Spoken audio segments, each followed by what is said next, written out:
Alrighty. I think I remember vaguely what I was doing last time I was playing this. I actually haven't played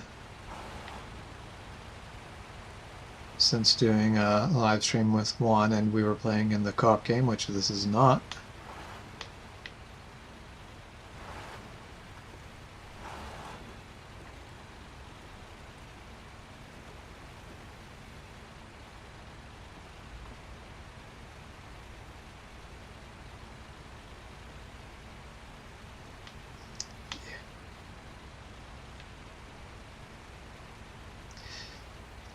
It definitely feels a little like you start to steer in it like over, like it, not overcorrects, but like it goes farther than I like, and that this is a realistic feeling with rear wheel steer. It's still always kind of irritating. Hey Michael, how's it going? Yeah, it's my first time actually having a webcam set up. So I'm going to keep forgetting that I'm on camera. So you're going to deal with me like bumping my nose. Right, yeah, I did that and that made my nose itchy. And of course the mustache never helps with that.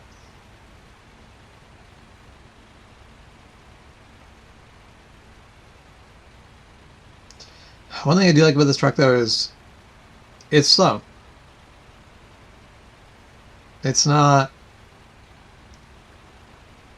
It doesn't deal with any of the like weird funky problems of highways in this game because it just never gets going fast enough. It's just slow. Never thought I'd be so excited about a truck just being a bit lethargic.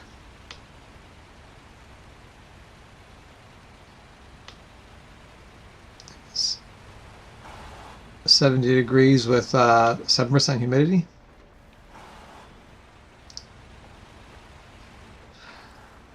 The 7% humidity seems kind of low for any part of Texas. I mean, because I know some of Texas gets pretty low humidity, but like, whenever I'm in Texas, it always feels humid. Mind you, that is... I grew up in Manitoba. Manitoba is humid. It is always so dry here.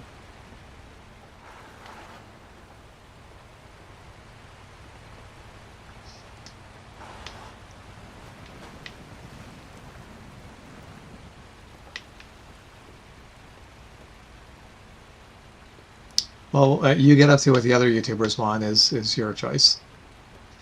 So you going to join me for some multiplayer at some point over the next 2 days here, Juan? I think I might do another live stream tomorrow morning. Morning is a little tenuous, but we'll see. Hey Gato, how are you doing?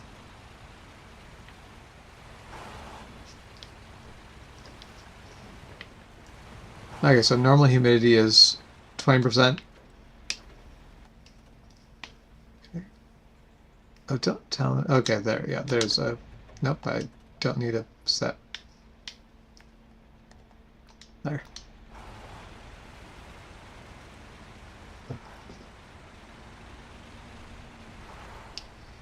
I'm going to guess that that is Spanish, and I do not speak Spanish. I suppose it doesn't really matter. It is not English, it is not German, and therefore I cannot read it. But I'm going to guess that that has something to do like along the lines of Happy New Year. So going out of that assumption, I hope you have a fantastic New Year as well. No, not winch. Let's attach the trailer and let's get going.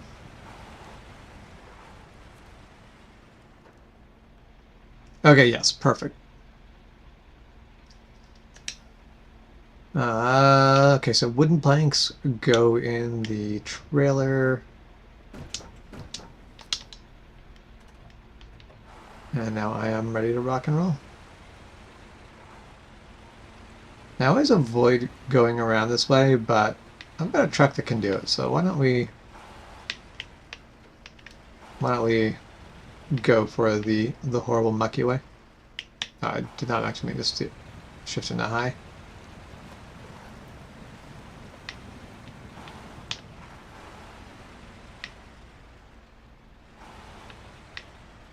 Now I actually remember why I don't go around here, and it's not that it's actually that impossible to get through anymore. That corner is tight.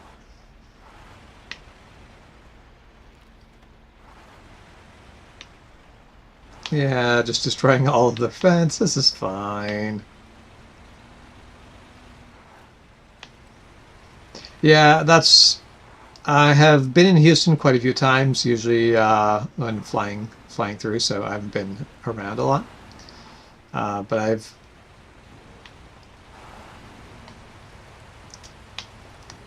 every time I've been to Houston, it's just been more humid than here. As I remember, like when I was in Arkansas, it was just so humid for me, and everyone else was like, "Oh, it's nice. It's not super humid." And I'm like, "What? What are you talking about?" Mind you, some of the people who were so happy about it not being super humid um, were from very like some of the people that I was talking to. They were from Brazil, and yeah, with the Amazon and all of that, you might guess that Brazil, large parts of Brazil anyway, can be really humid. Brazil's big enough that I imagine there's probably dry parts of Brazil. I would imagine a country that big has more than one ecosystem. Like if you go down to like a country like say Belize, it's a small enough country that the only ecosystem is, are you on the ocean or are you not on the ocean? Like that's everything else you can just go, yeah, okay, I know what sort of weather you're in.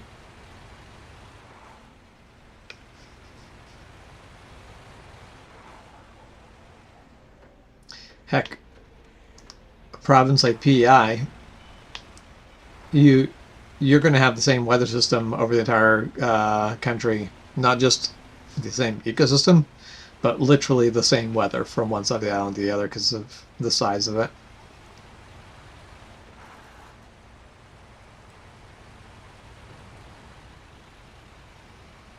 It's about the same distance we are from the ocean, but there's a mountain range between us and the ocean, so that takes most of the moisture out. I've been playing a lot of X4, and it is really messing with my understanding of the controls.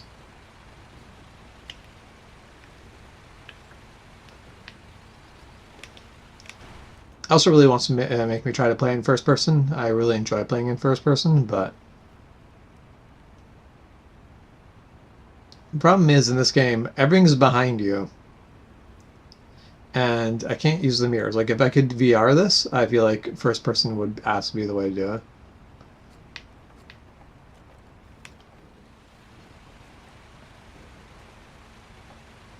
I do feel like driving games and flight sim games, that's the best place for VR because the fact that you're not moving is normal. Like your brain can kind of normalize it because you can sort of lock yourself to the frame of reference of the cab and avoid the motion sickness of feeling like you're moving without your body actually moving. Or I guess with getting the visual input of moving without feeling that you're moving.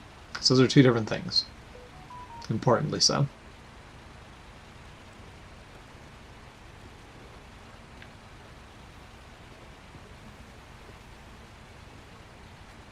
Yeah, I think I just got either got a Facebook message or a Discord message.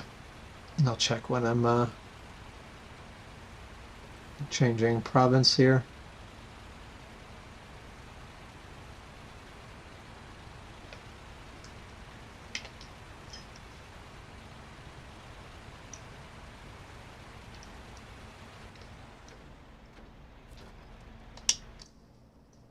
Okay.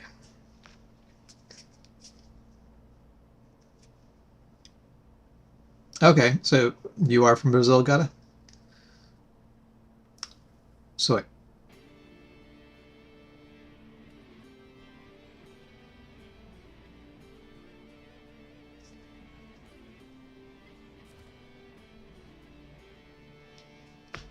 No, it's one text me. That's what it is.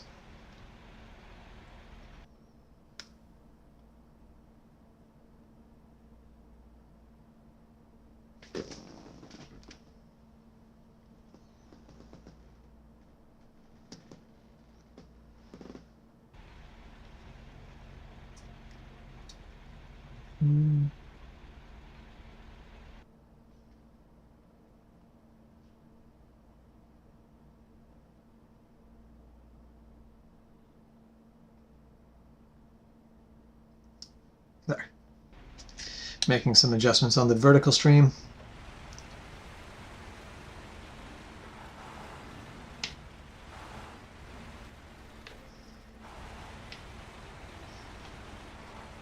I will definitely make more adjustments as I kind of get a feel for how things are, but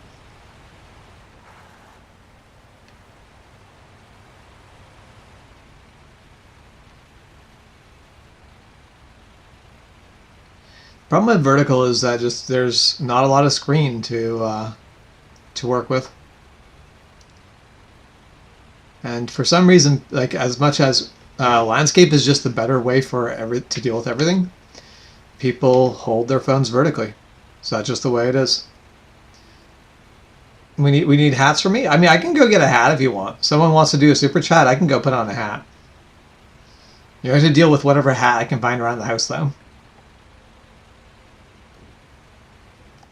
I'm going to be careful because I have a selection of hats that I am sure that people will be more than happy to put on.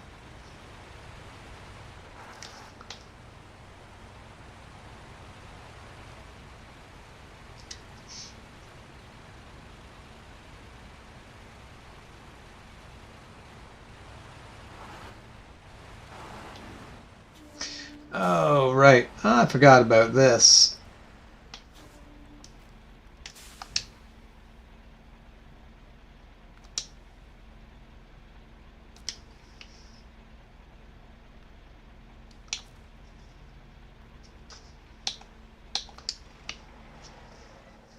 All right.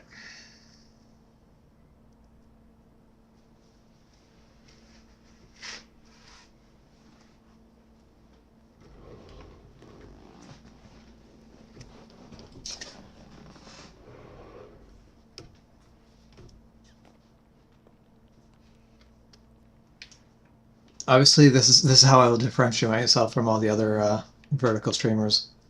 I'm curious to see what it will, if basically there'll be a uptick of people in vertical with my face actually being up there now.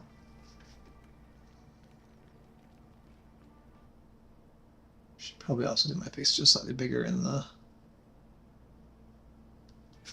horizontal, but okay.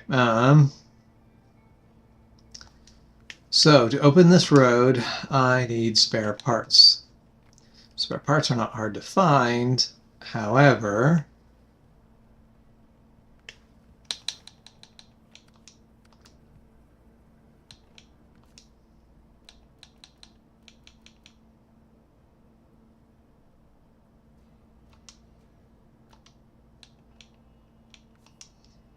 let's put a flatbed on this.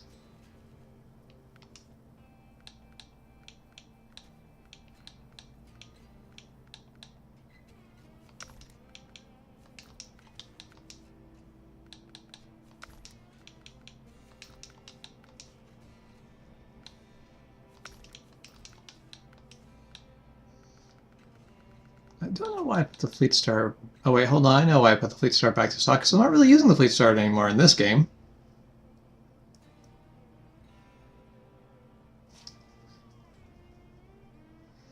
Well, I did say super chat for a hat. So now I have to go find a hat. Let's see. I think I actually do have a hat. Yes.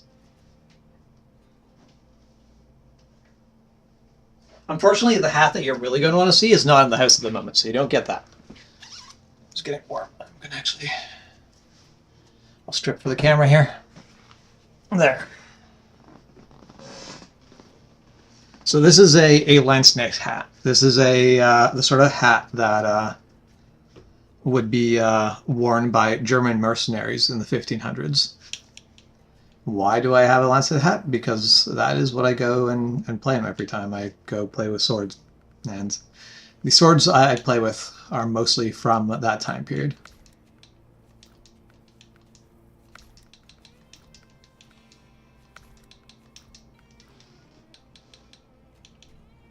So let's store that. Let's move over.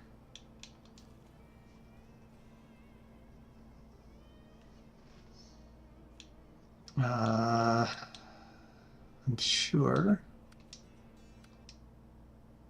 that I will have the trucks I need in here.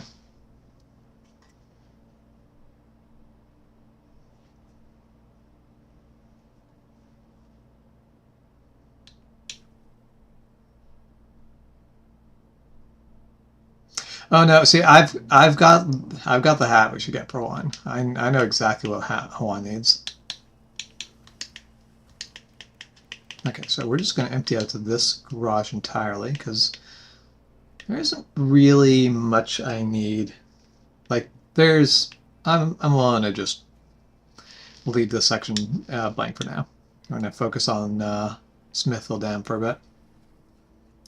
See, the hat that Juan needs is this hat, but with a bunch of feathers coming out as well. No, I have a hat that Juan would absolutely horrendously hate. And that's the goal, right? Find hats that Juan will entirely not appreciate.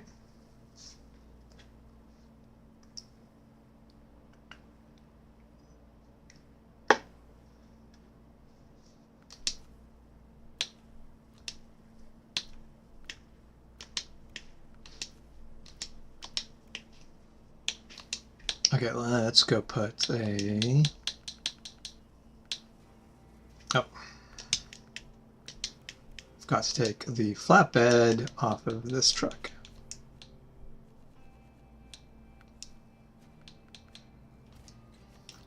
Say, sarcasm, I don't know what you're talking about there, LongHauler. I would never be sarcastic.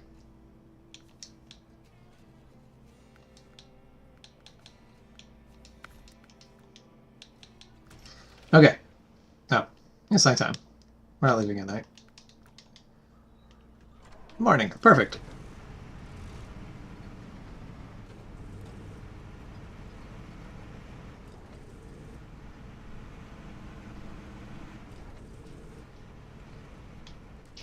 Okay, I am currently not playing multiplayer, but I can definitely fire up multiplayer if you're wanting to join.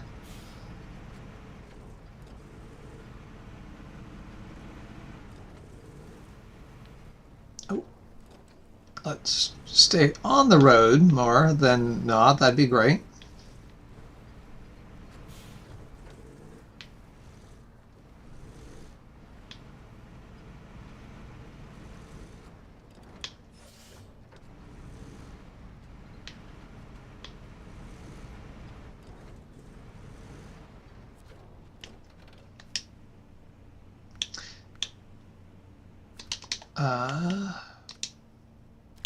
If I can say the service spare parts is what I need.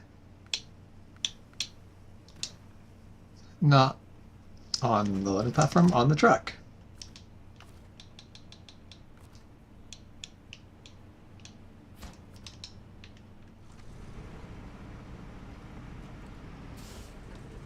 I am also not sure how long I'm going to stream for.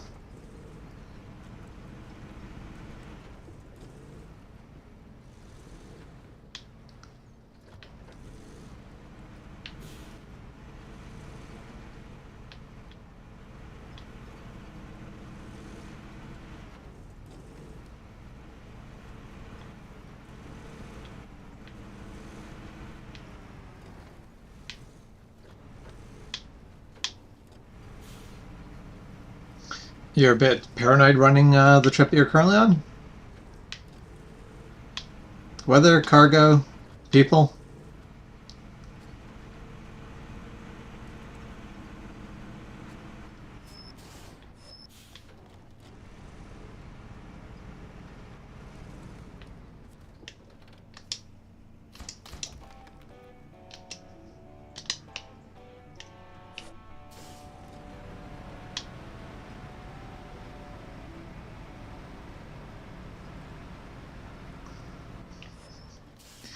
So Juan is doing false advertising in the chat. You're more than welcome to super chat for $5. It does not guarantee I will play any longer. Although, if I am getting super chats, I am likely to play for longer, so it's not.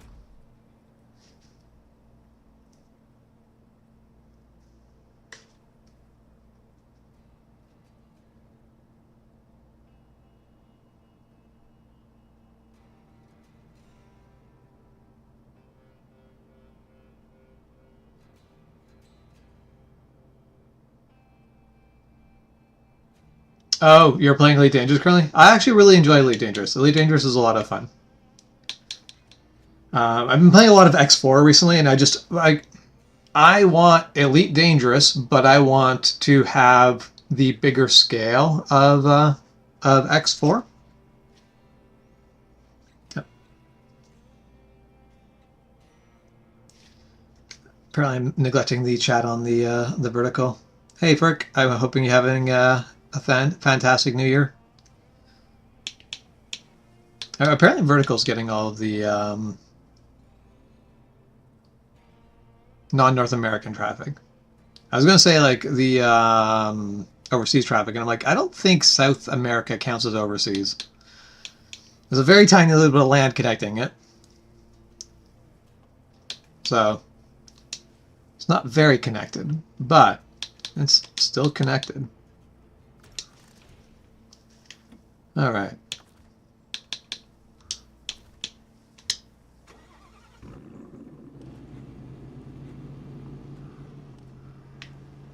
Yeah, my favorite thing to do in Elite Dangerous was just basically Space Trucker. Get a like, and that's what I really wish you'd get into. Like, I actually really enjoy piloting the giant cargo ships in X4, where it's like these things are like several hundred meters long, and they are not easy to keep under control.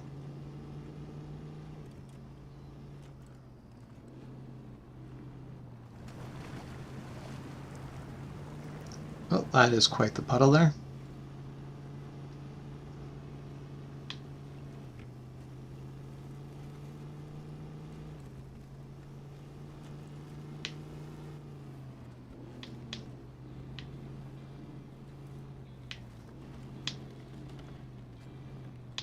See, what I need to do is I need to set up my I need to set up a hat deal like Juan's, but do it my own way, where it's like, no, for every $1 you donate, I wear the hat for a minute. Because that way, well, yes, Michael's $1 super chat is completely valid. I only have to wear the hat for a minute that way.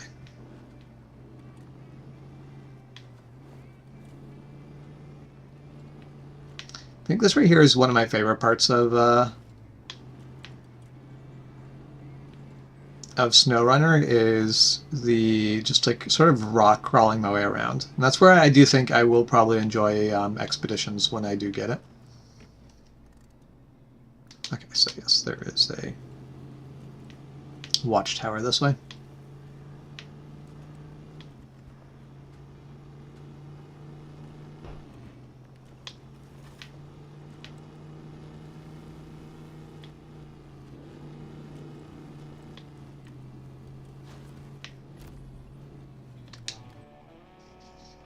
All right. Technically, when did I play Elite last? It was yesterday. But I definitely just... So I hopped in and just went, controls are not the way I remember. I would actually really, like, I want to get basically a throttle and a joystick setup. That would just be really, really handy. But okay, what am I doing? Okay, turn to main menu. So I'm going to leave all the mods on, and hopefully it will just auto-download the mods and not be an issue, because I've got some odd mods in here, things that I'm testing out. At least one of them is just a goofy fun thing. But start co-op.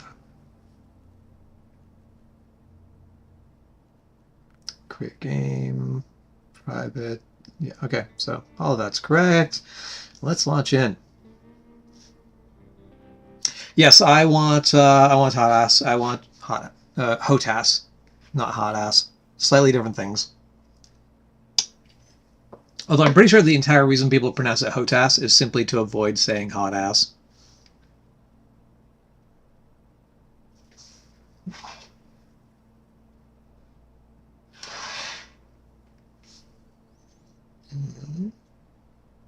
Come on, right there's the chat.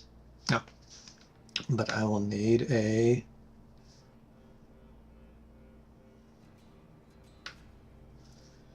invite code.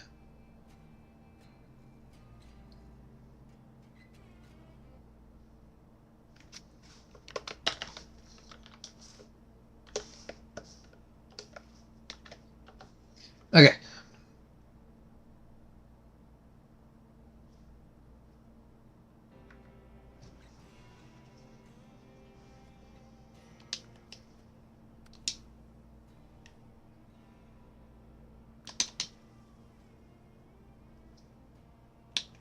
I mean, so yes, when it comes to cargo spaceship, that's what you want, though. You want an ass like a apartment building. The last thing you need is for it to be like aerodynamically shaped. You are basically flying a housing complex, so it may as well look like it.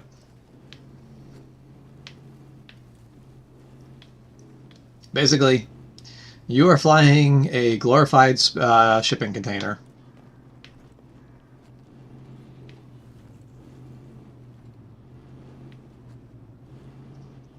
That is one thing. So I do feel like in space, there's an argument to be made for getting rid of square shipping containers. Because square, the code is in the Discord. Oh, that seems to be potentially deep. So let's not go that way.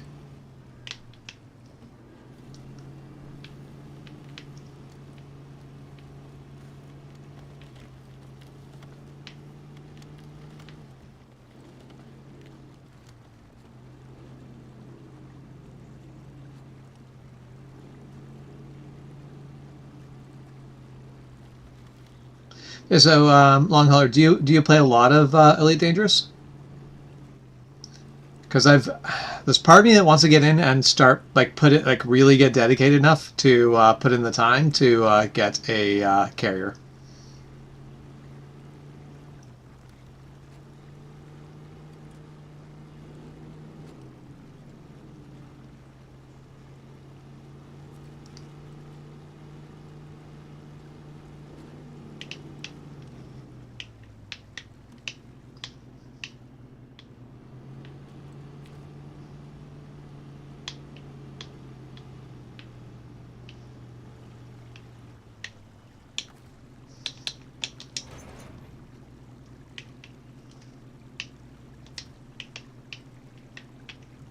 All right.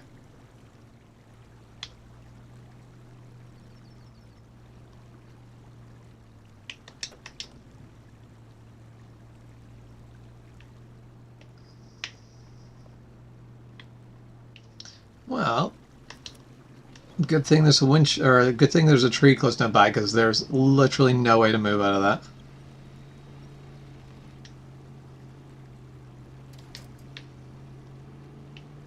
Entire frame was just like completely stuck down in the mud.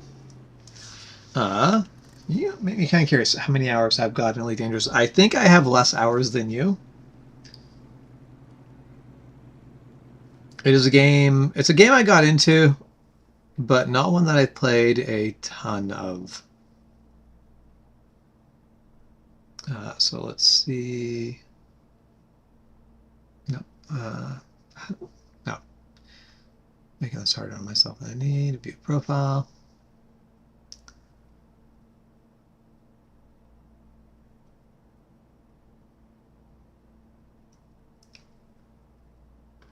Yeah, I'm just over 200 hours in. No, sorry, I am just under 200 hours in Elite Dangerous. So I really haven't put that much time into it.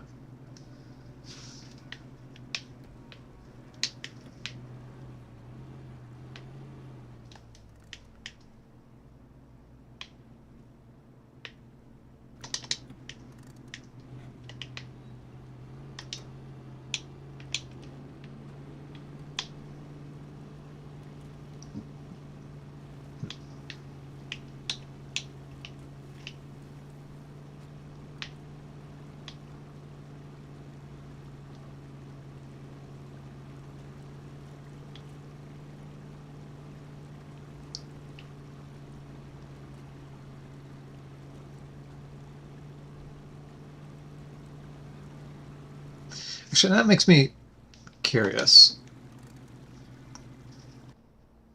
I'm feeling very curious today.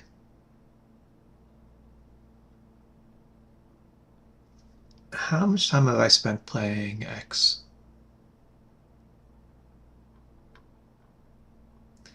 Yeah, so I have spent 81 hours playing X4.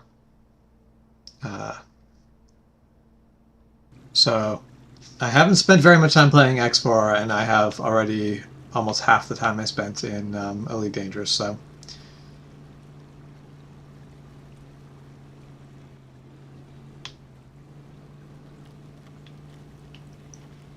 yeah, that was the whole thing of like when I left. I definitely the one thing that kept me from actually seriously considering getting a carrier was the fact that I'm like sitting there. I'm like, they require a like upkeep, and I already knew I was kind of I was busy playing other games instead, so it seemed like it was probably not worth getting a carrier to then end up sort of stopping playing the game. But if I ever get back into playing Elite Dangerous, I will. That will definitely be one of my goals. One of my other goals is going to be to map a system that no one else has ever been to. I'd like to do some exploration. Like they give you the entire galaxy to go play in, and it seems kind of silly to me to just like hang out in my own corner.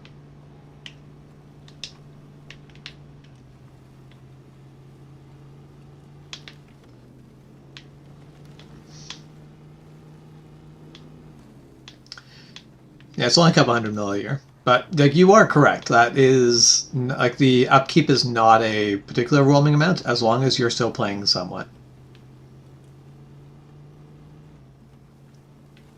Because it doesn't take a lot of heavy like big cargo runs before you're like, all right, well, we've got what we need. The but yeah, like the big thing I would love to see. So actually, now you might, because I know there is like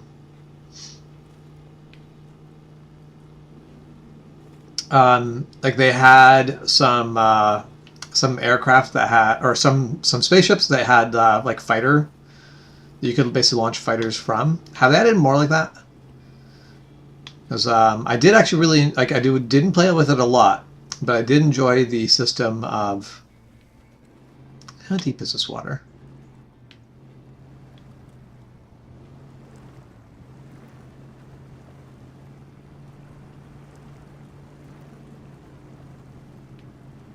Deep enough to be a concern. That was that was deep.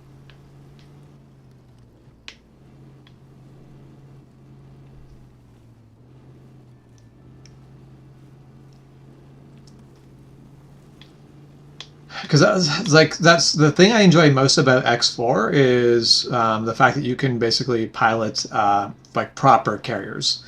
I actually bought the DLC that with the split, mostly so that I can try to earn my way towards getting their like carrier, which has 100 fighter craft bays.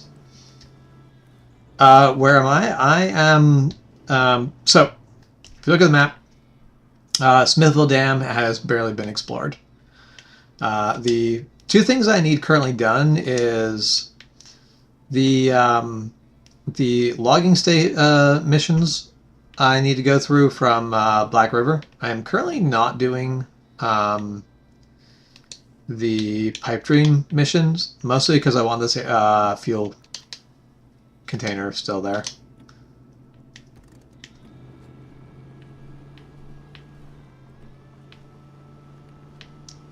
So I'm currently exploring Smithville Dam just to get that area uncovered.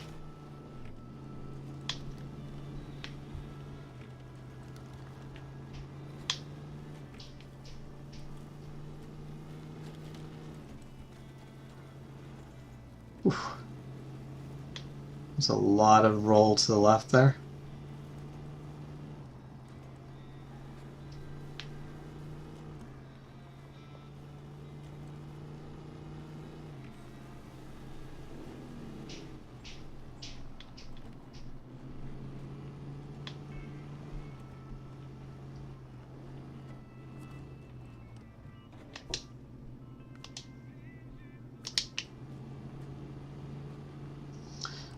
Sure, I'll take your money to deliver a trailer.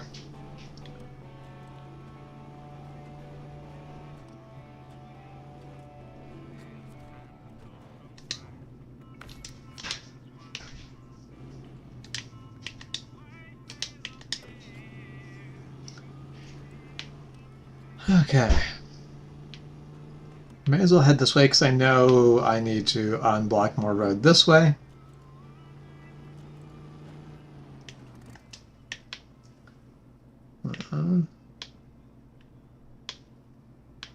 All right. Can you show me something? Sure.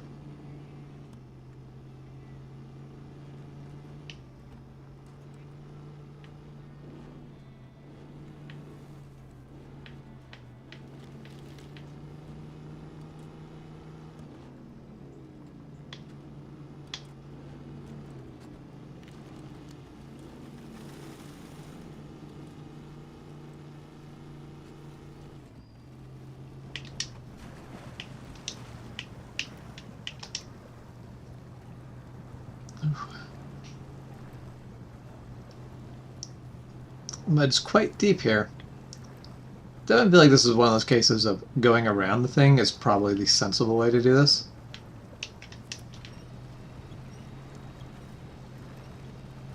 But what's the fun in that?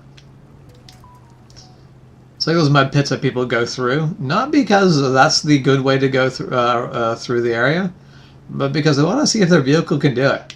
There's actually a nice mud pit actually just up the hill from where I live. And occasionally I'm tempted to put my 4Runner through it, but if you're not willing to break a vehicle, don't mud run it.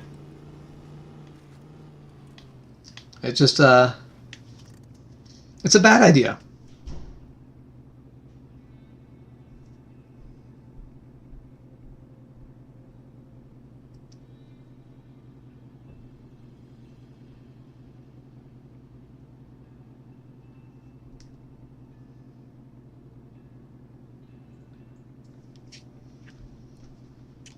Okay. So where's Juan run off to? When is Juan going to tell us what his streaming plans for tonight are?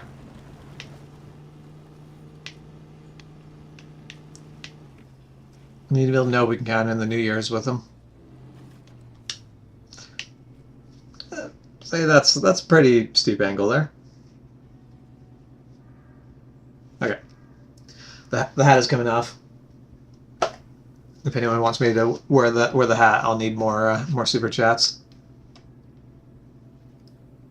I actually don't mind the hat super much.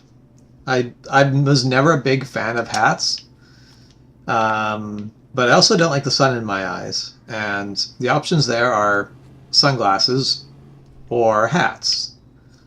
And sunglasses are not a medieval thing. So I refuse to wear sunglasses at a medieval deal.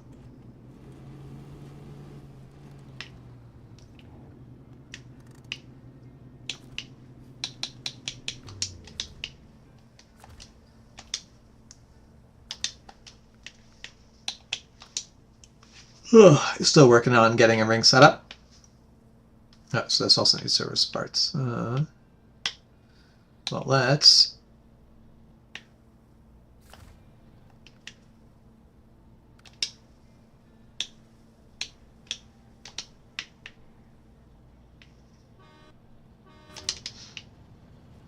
No.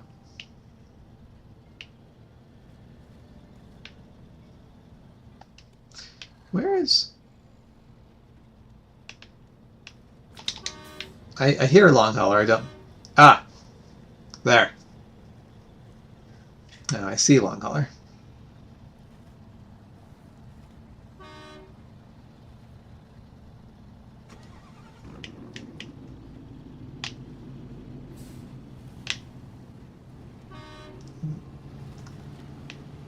There.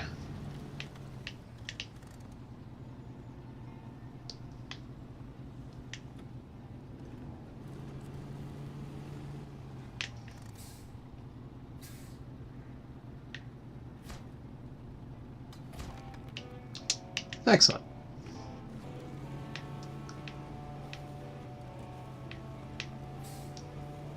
Now this area is open. And I can explore to my heart's content. So I do really like this Forerunner, but it is a little bit rolly. Okay, wait for you at the house ahead. Okay. I can do that.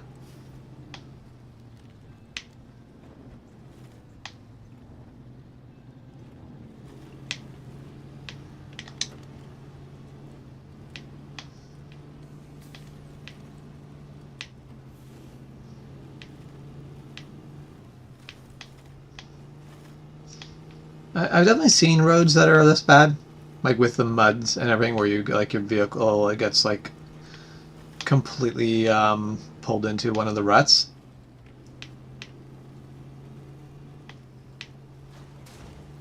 Oh, that's on me. The fact that only did 2 damage to my engine is definitely a bit of a blessing.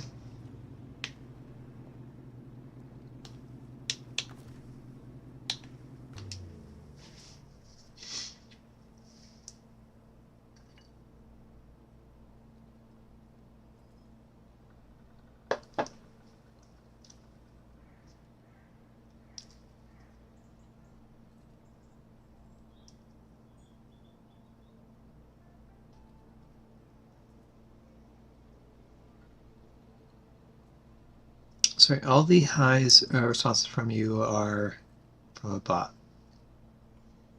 Okay. Interesting.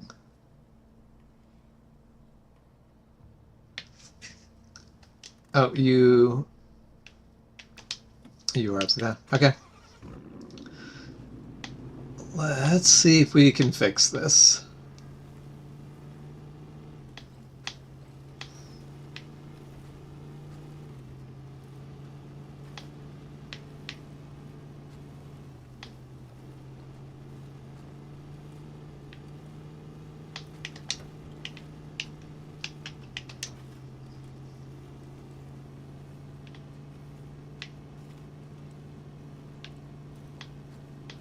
Hey, Connect Lover, how's it going? Yeah, probably.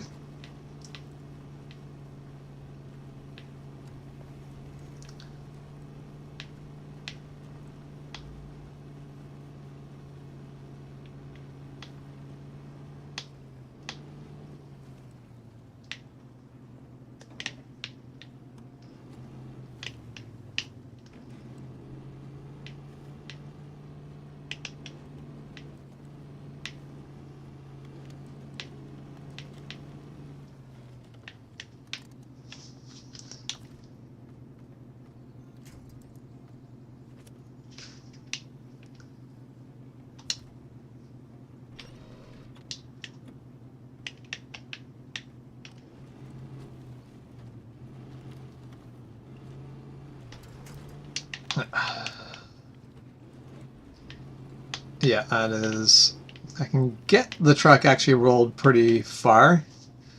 Unsurprisingly, though, the line snaps.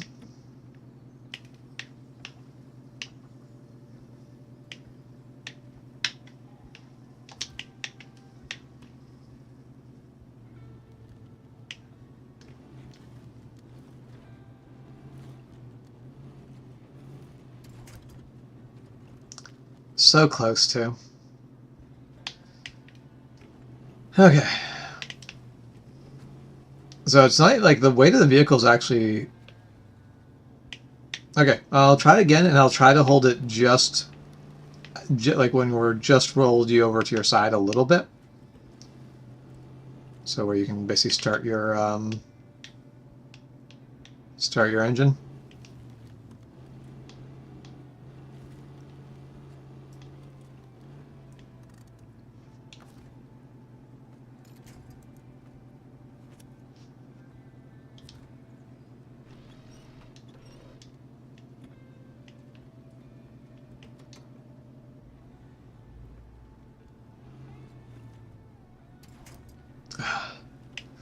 No, it's...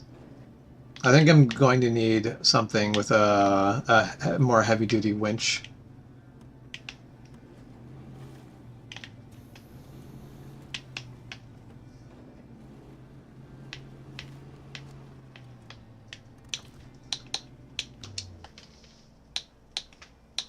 Okay, I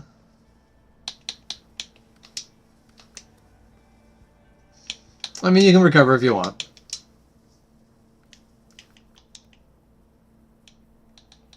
Or I can come and try to save you with the step 310.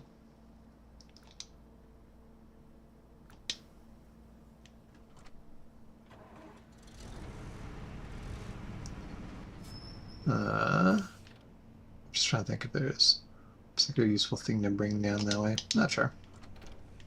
Ah, whatever.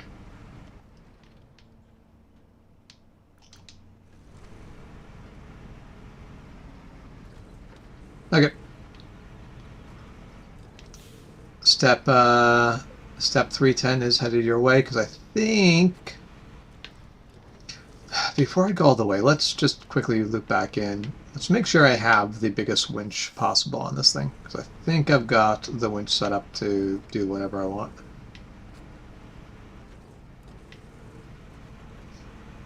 Well, not whatever I want, but basically I've got the most powerful winch, and the most powerful winch is actually pretty... I don't know. I just have the regular winch. Let's install the better winch. Well, that was worth it. Alright, best winch installed, and off we go.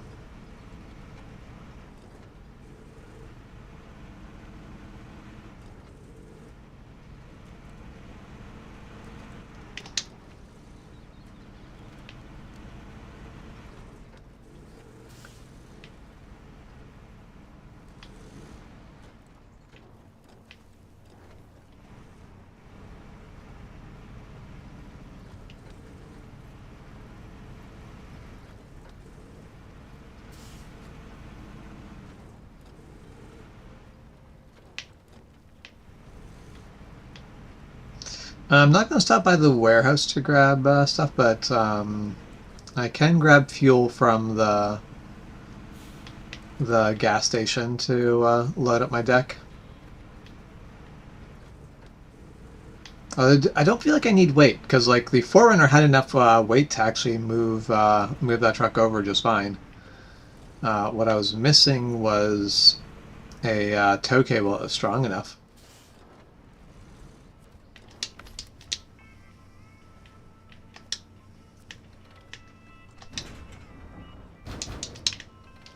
But there we have it. The back is all loaded with fuel.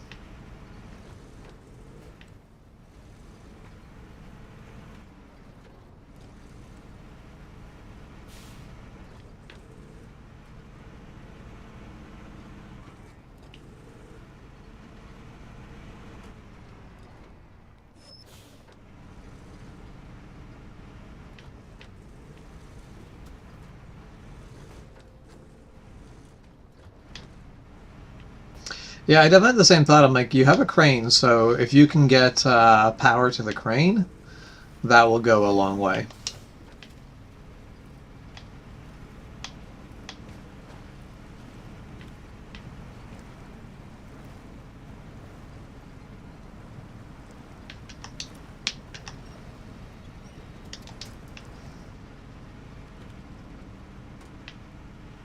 The game is SnowRunner. Not a lot of snow, but this is the sequel to MudRunner, and ooh, I don't have a snorkel on this thing, do I? I do not. That is the thing I should install.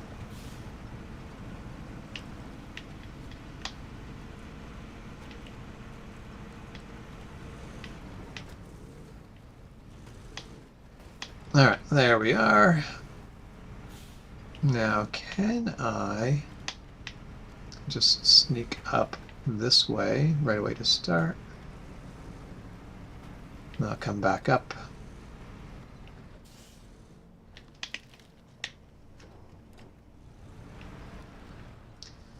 Camera is a bit of a fiddly thing here.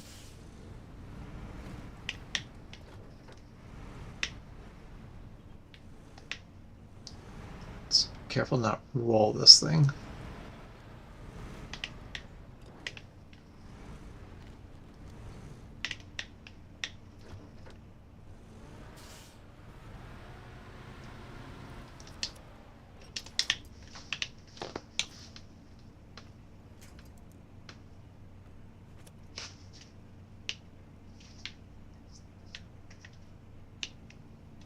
I mean, as fiddly as the camera might be,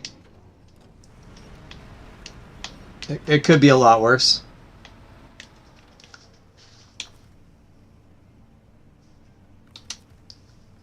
Okay.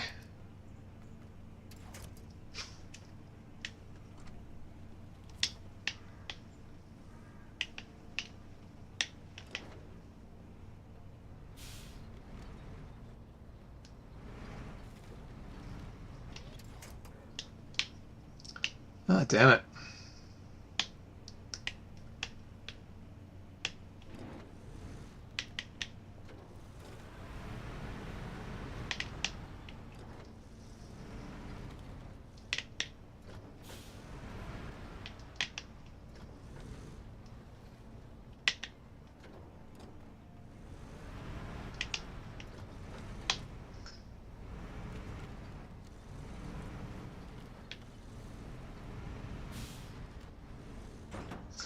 Oh.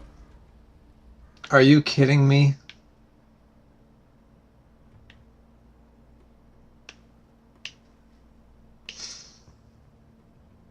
Well, damn it. If I get this out of the way. Yeah, actually, now that you mentioned that, I think I've run into that problem before where it will... Basically, when you start the engine, you basically lose the winch.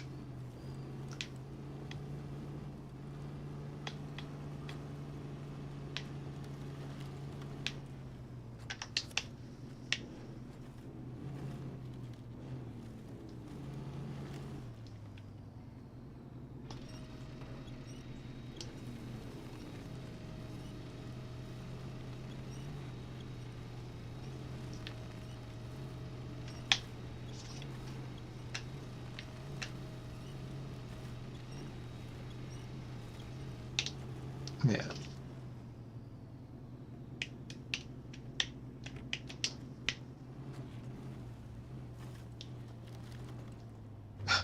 Are you kidding me? Oh, that serves me right. However, because it is a scout, I at least can do this.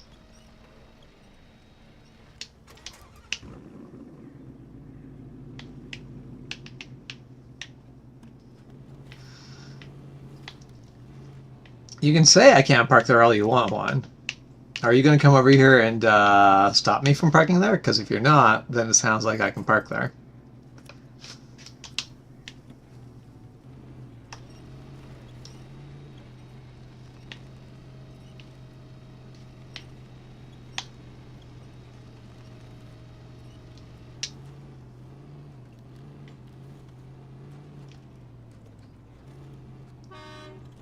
Alright. You good and stable? If I release the winch, you're... Actually, I guess I'll let you release the winch.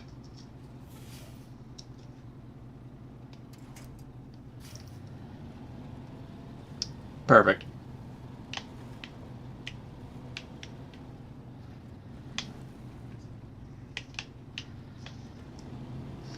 And that is one of the biggest things that I do like about the Scouts is the fact that you can still use the winch after you have rolled the damn thing. However, the downside of the Scouts is they're small and weak, comparatively.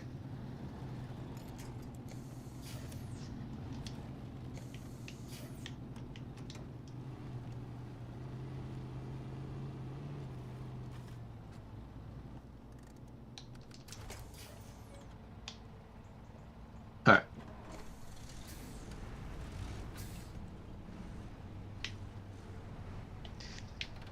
There, everything is successfully unstuck. Managed to get everything rolled over before we were done. But everything was successfully unstuck.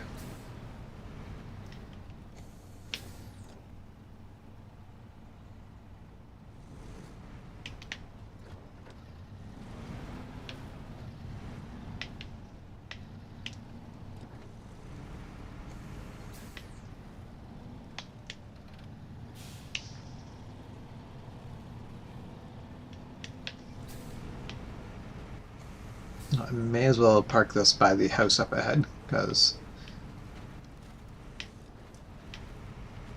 while it is completely possible that I'm going to get that little Chevy truck back without getting it stuck, more than likely it's going to need something to help assist it back on its way.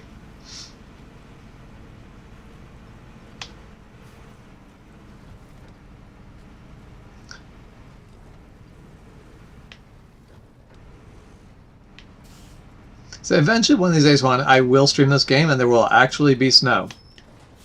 Eventually. Are you... I mean, that's entirely fair that damage is done, but, like... Engine damage, really?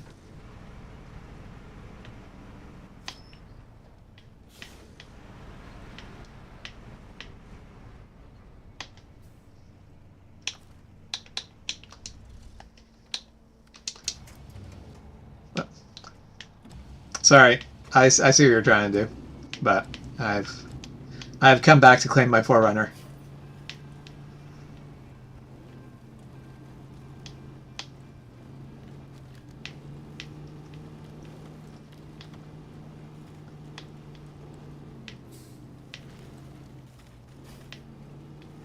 I see that, but it was faster for me to just hop back and take the Scout. Besides, I really... Oh, what did I just hit? I enjoy driving my 4Runner. There's a reason why this is like the mod. I'm like, no, I refuse to play with that.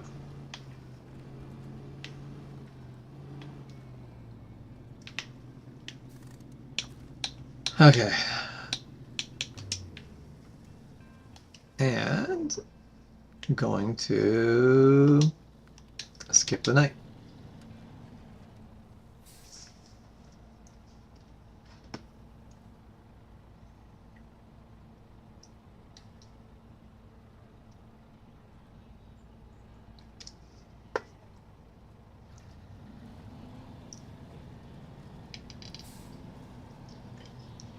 I mean, you are more than welcome to haul back the Chevy in the back of that, because driving that Chevy back is not one of my top experiences.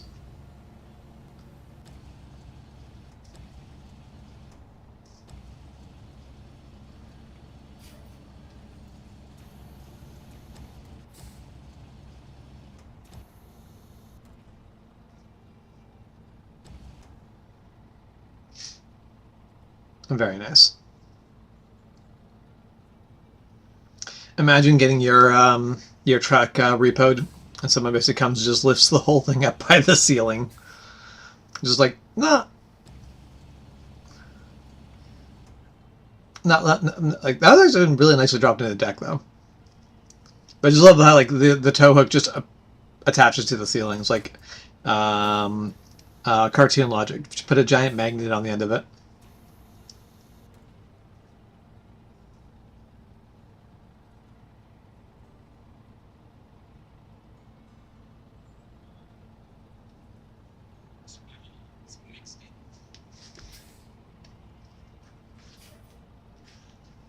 Okay.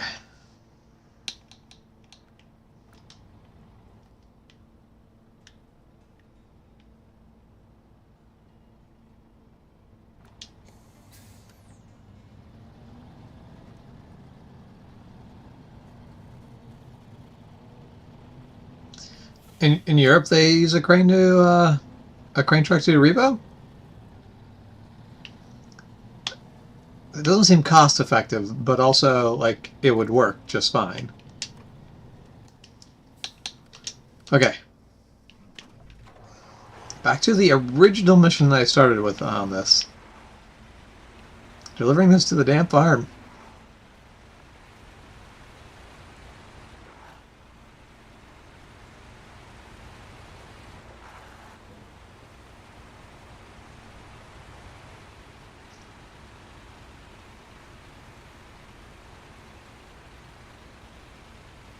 Because that's so.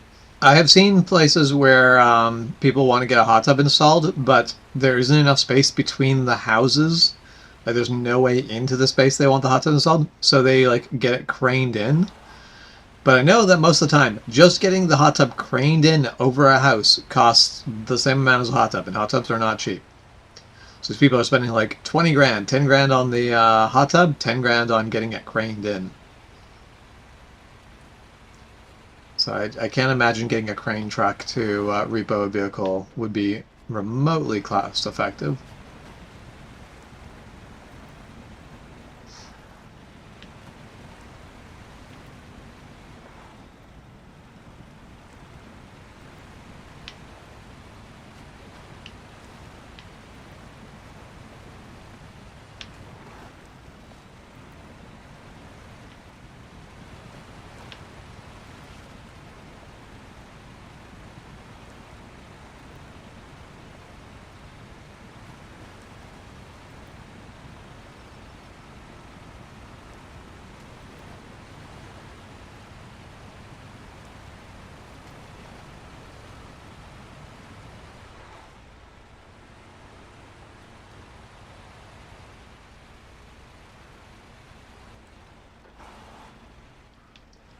Is this a mission, or is this where things get dropped off? I can't remember.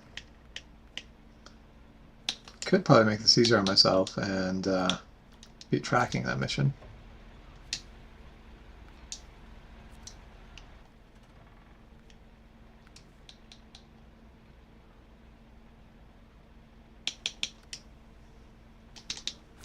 Okay, yeah. So this is slightly further ahead. Stop before I jackknife the trailer because I don't know how to not jackknife a trailer, really. It's just not an ability I have.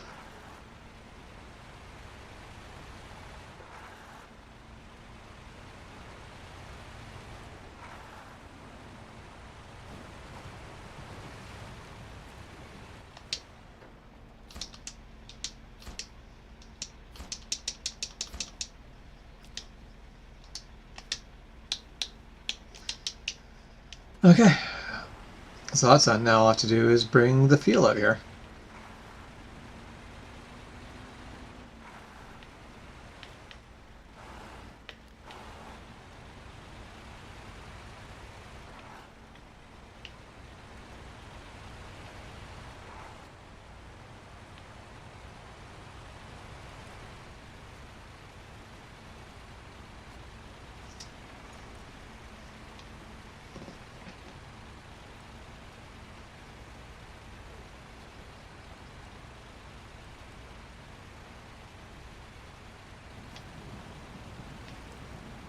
We have FS22 down to 153 mods. Makes me feel good about my 12 mods or whatever I have on this game.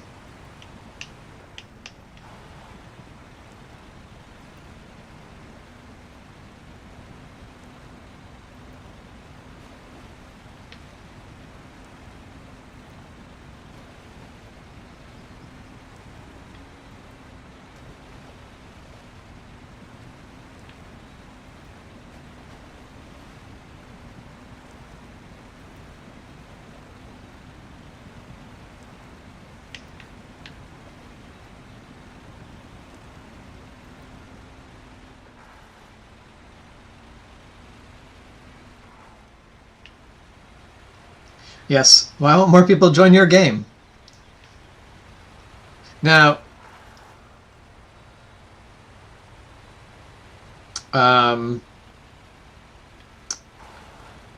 one, how many of those mods are ones you have to go manually download that you can't just download through the mod manager? Because I feel like that's the real kicker.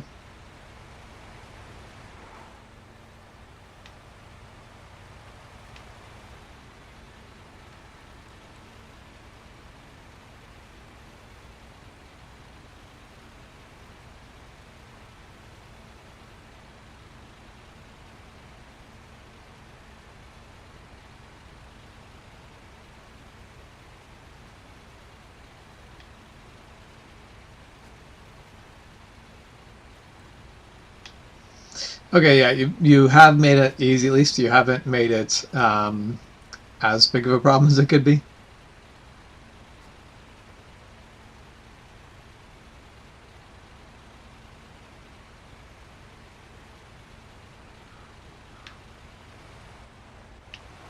Now, in theory, I could back these trailers into those bays, and then they'd be very nicely, conveniently out of the way. I'm not doing that. That is a thing beyond my skills.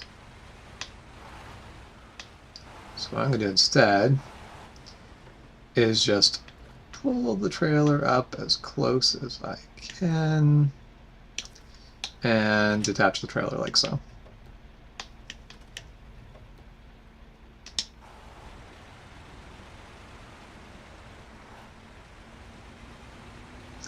Yeah, I actually haven't collected the truck here, but I'm going to do that at some point soon. And I will try to use it, but that is a bit of a more challenging, it's a bit more of a challenge.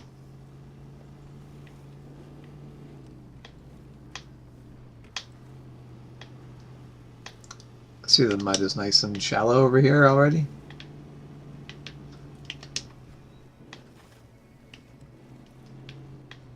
Only like 5 fucking feet deep. Okay, not actually that deep, but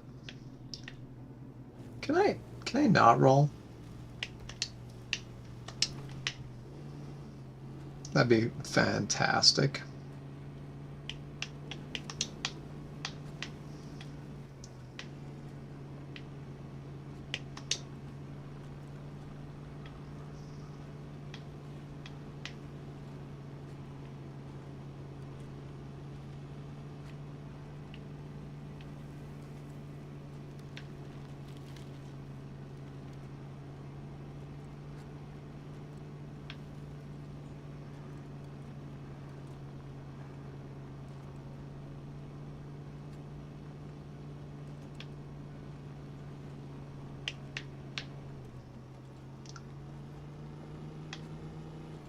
Okay.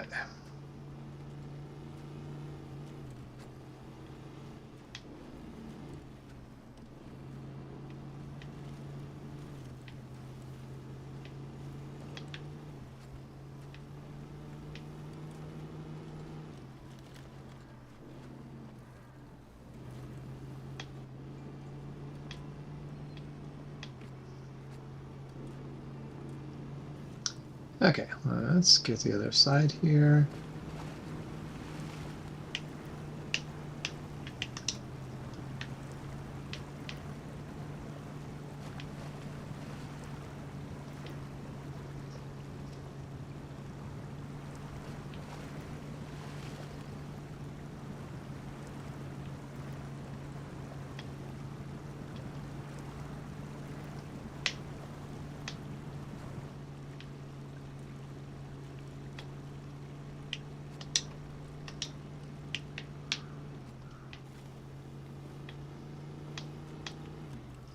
Yeah, I have to admit, if I lived here,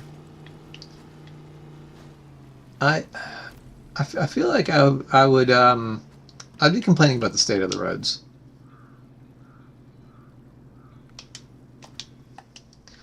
Yes, the cement bundles.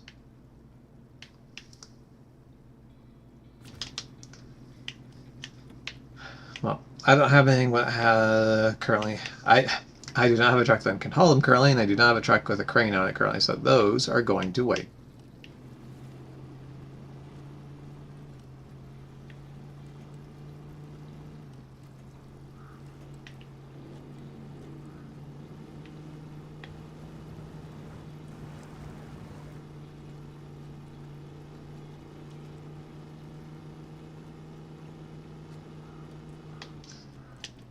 Let's try to go up directly the way over.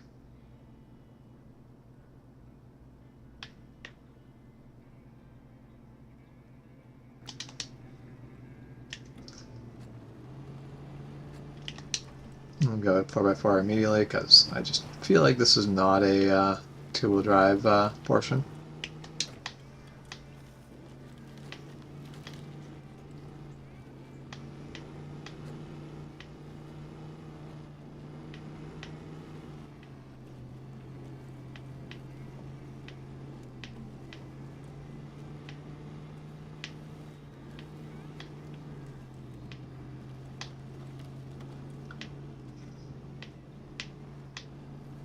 Oh, it is way too early in the day to be yawning. Yeah, here I am. Do I dare do this? The tower's just right up over there.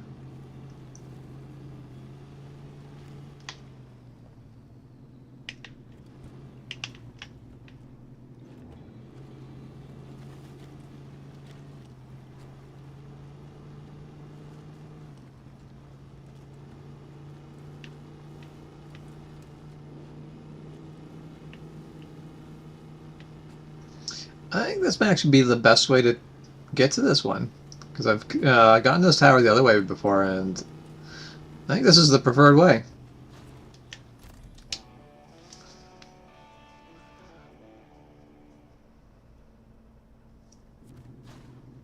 Alright.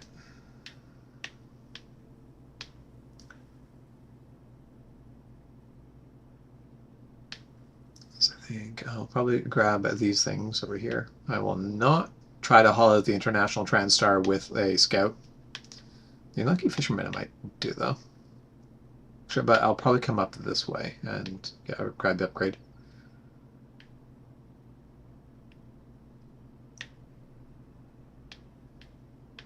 Can actually go back the way I came, hit this up, and then come back up along this road, grab the upgrade, grab that tower.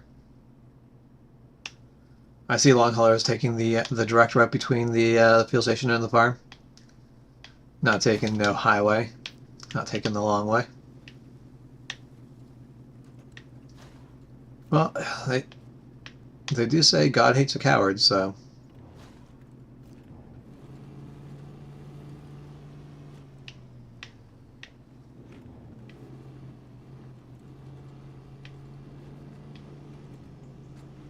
It's almost like I know what I'm doing.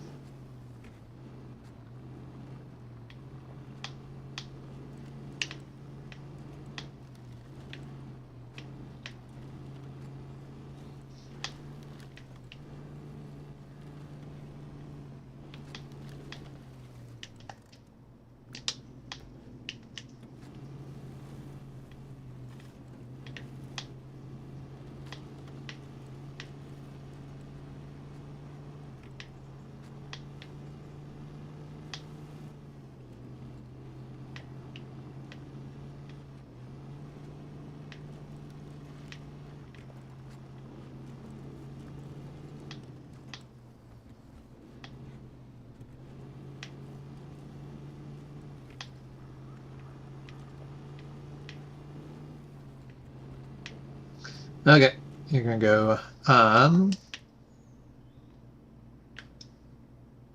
yeah. If you want, I don't know if you still have a crane equipped or not, but if you wanted to load up the cement for the lost bags, you are more than welcome to do that, because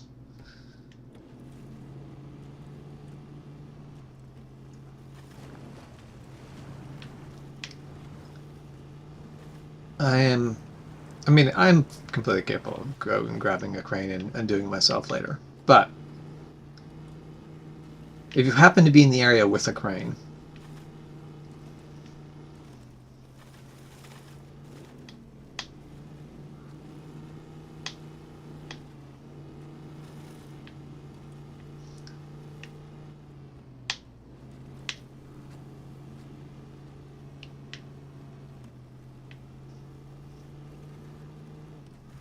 The "We Will Die Like Men" just reminds me of it was a simulated war scenario.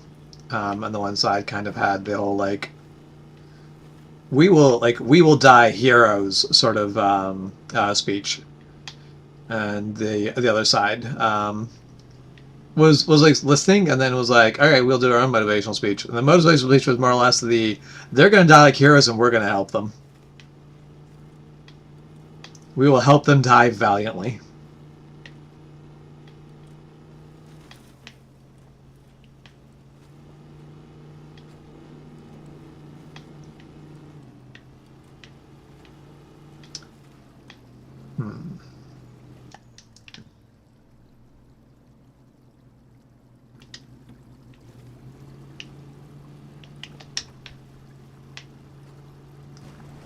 I think I see your problem. There's a river flowing through your road. Maybe next time try to build the road not through the river?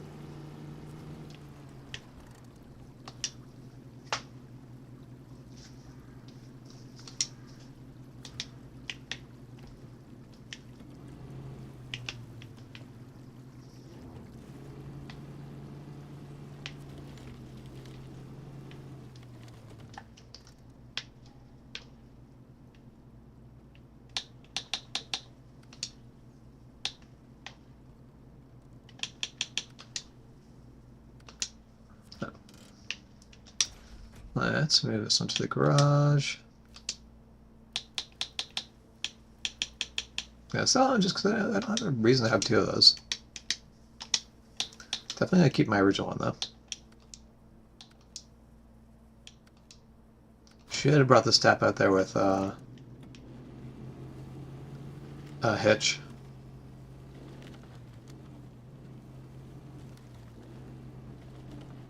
Oh, 53 subscribers in one day is pretty massive. Like until you get into the hundreds of thousands of subscribers, I feel like that's never nothing.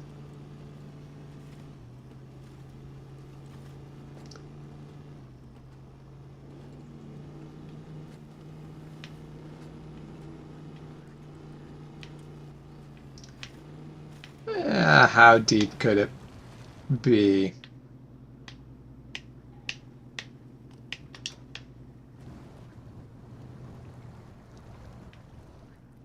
I think this might just be too deep.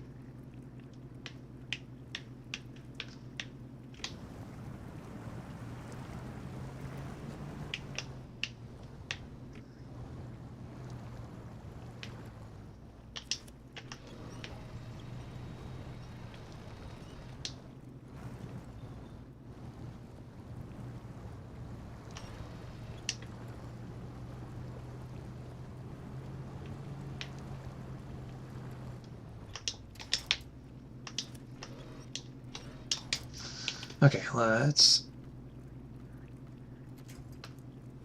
There.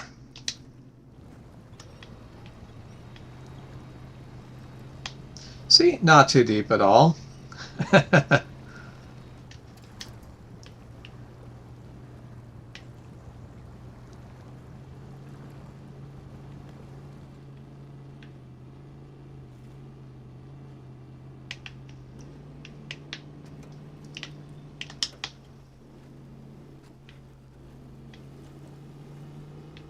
Now, compared to that, this just looks like a puddle.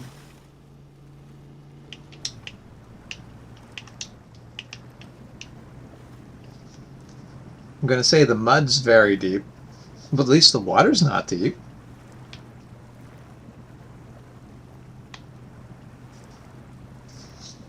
So on off the top, do you have any clue what the biggest subscriber gain has been on this channel?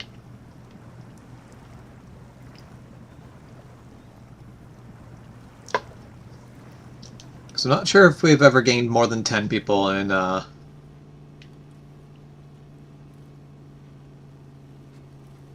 sure if we've ever gained more than 10 people in a stream, or even in a day. Say 100%. Yes, I'm subscribed. Excellent.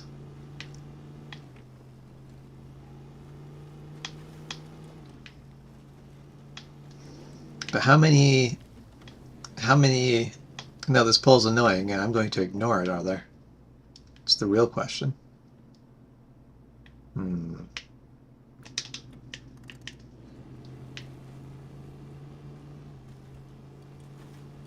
It could head north here. That's the sensible thing to do, but I'm not going to do that. Hey, Sandstorm, how's it going?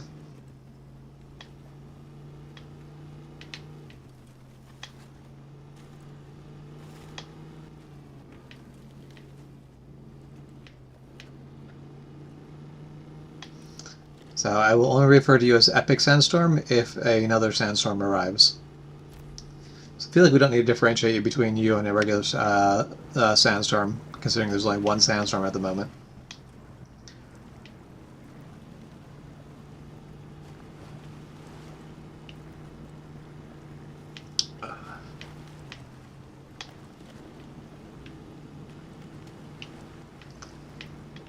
So I think I vaguely know where the road is going on this. Oh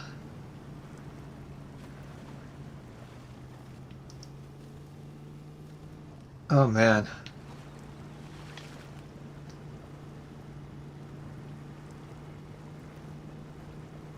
If I was, I would have massive anxiety trying to do this in real life. It's like any moment you just do the wrong thing and you're going to be stuck. And I don't know who you're calling to save you if you're stuck in this.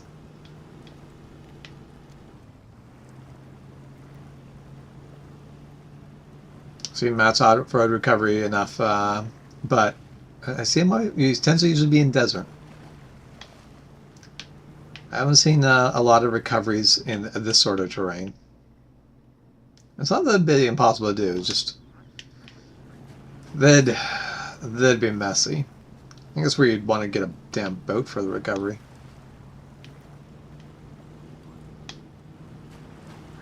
That's a pretty impressive one-day haul, no matter what sort of black magic was being used to do it. Very nice there, LongHauler.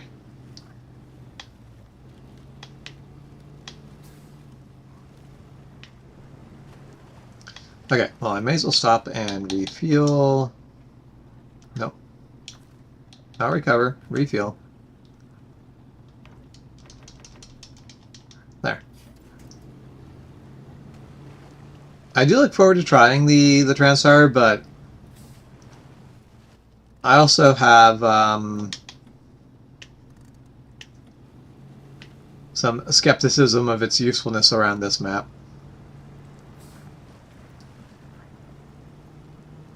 Are we really just going to get away with just driving over the water like this and nothing? Like, the land is just good here? That's wild.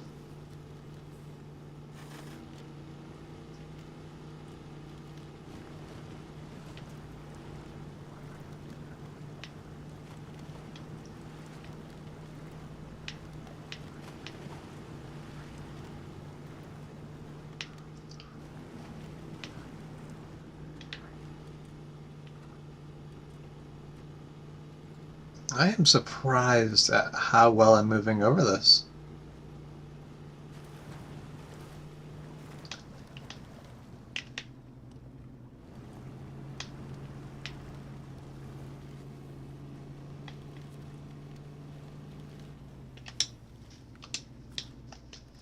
Okay,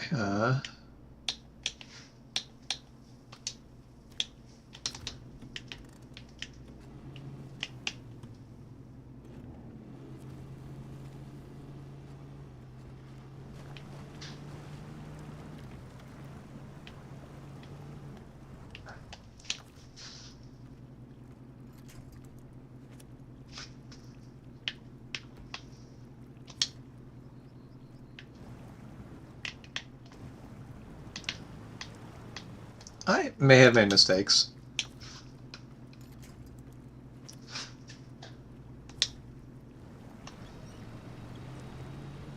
The fact that I'm slowly sinking into the river as I stopped may have been a bit of a problem. But if I don't have to stop and I can just quick winch, which is a ridiculous idea. Like I do feel like you should have to stop before you can winch.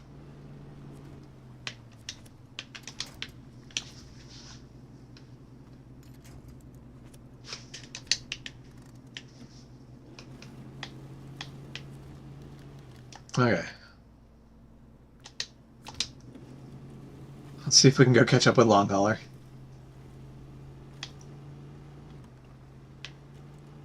I feel like the quick part of it is going to be the part that I thought was going to be hardest, which is going to be getting down to about where we last saw LongHauler. The hard part is going to be actually following the road. So I'm pretty sure the swamp is better than the road here.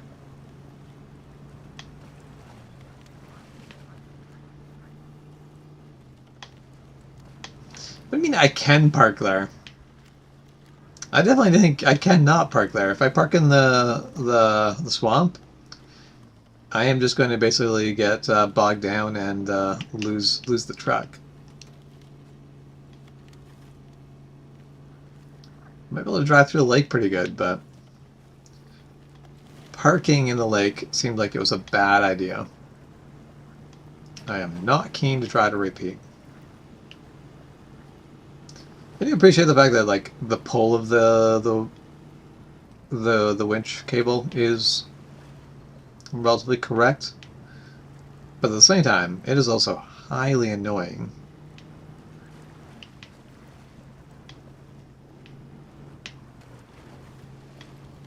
I suppose it's a lot of things. Correct, but highly annoying. Just those times where something being realistic is not... See, it being realistic is not the best. It makes everything more difficult. I'm happy it's realistic, but also, it's frustrating. Okay. And there we see LongHauler.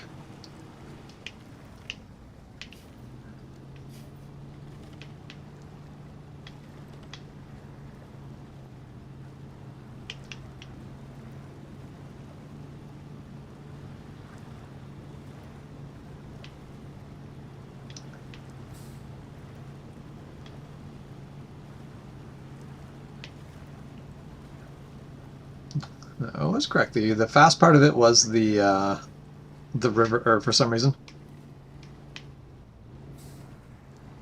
Yes, LongHauler is actually controlling that truck. LongHauler is a viewer and fellow player, not a AI or something. So we are currently towing. Basically, we've got 4 vehicles on the move at the moment.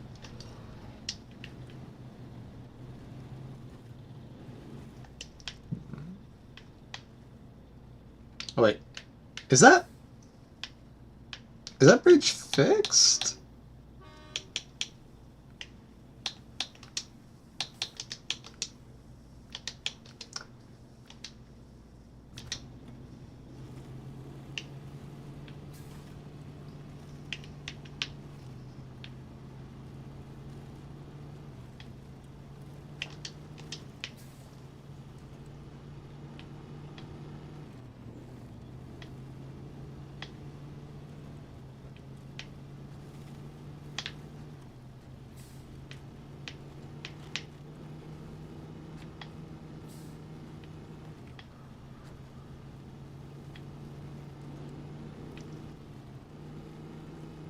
Alright, thank you, LongHauler.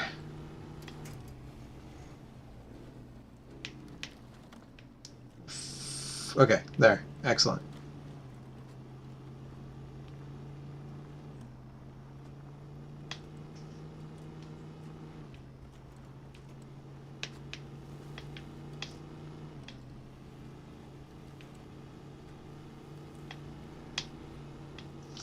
Oof. Come on, we can make it on the road. I believe in me. There. We did it. Oh, you need fuel? I can get you fuel from the 4Runner here.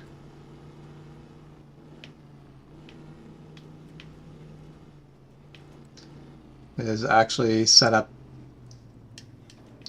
actually good to be a fuel delivery vehicle.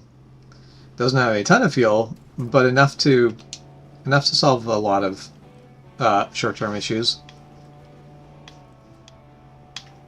It might mean more than 12 gallons.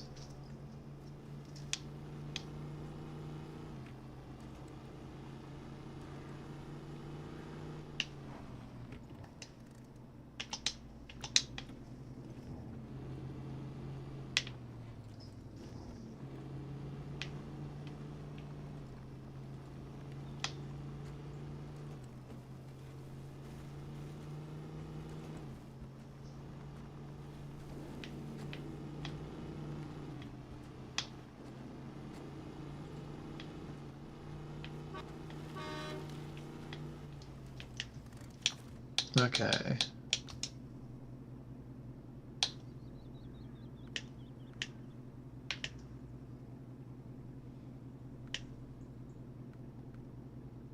There, Fleet Star. There, you are good to go on fuel.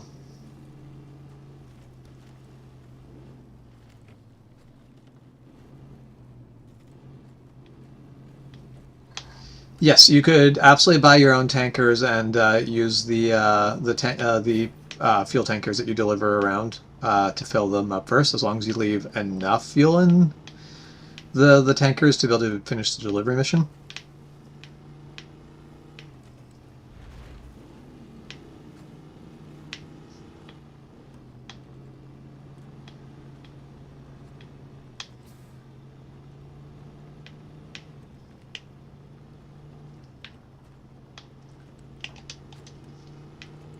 Okay.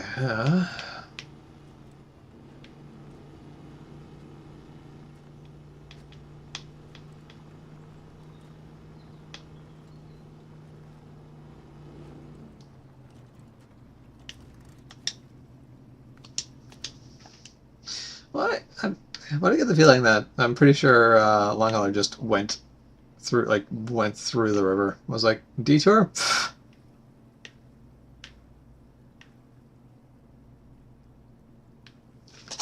I'd say I could be wrong, but I'm pretty sure I can't be wrong on that. I'm pretty sure that is correct.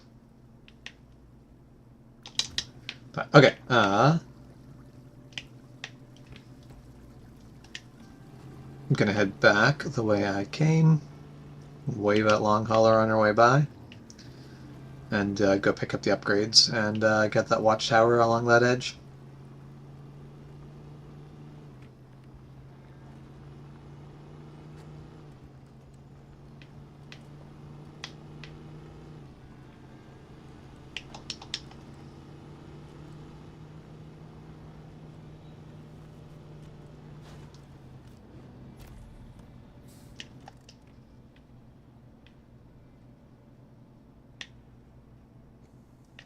Where are you going? LongHauler's going on an adventure. I won't question it. I'm curious as to where LongHauler's going. I won't question where he's going.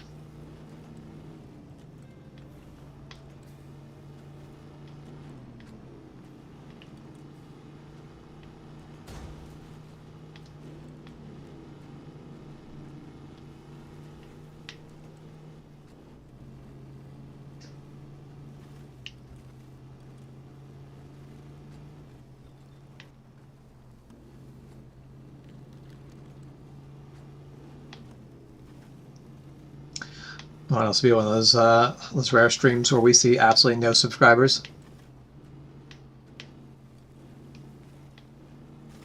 We need to get back to doing multiplayer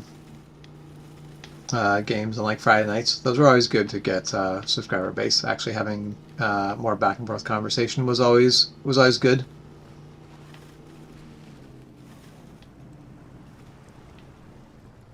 You are correct. I might actually learn something about a question.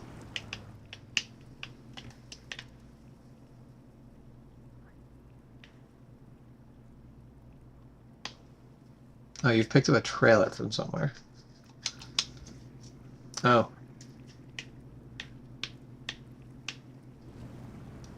So, well, it's a good thing I'm immune to learning.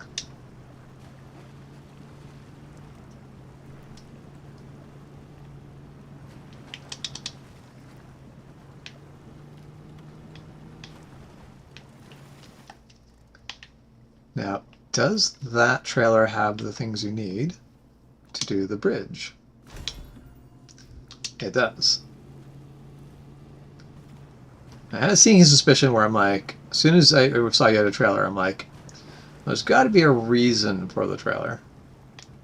As much as LongHauler could just be off for a good old jaunt into the mountains, seemed likely like there would be a reason.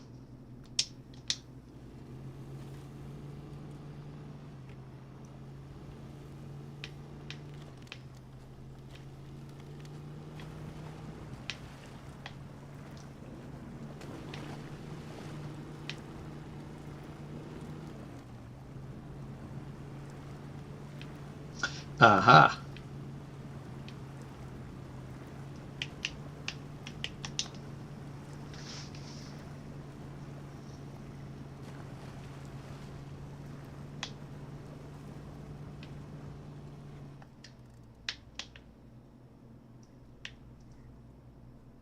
I'm going to make a dumb choice. We'll see how dumb my choice is. What happens if I skip the road?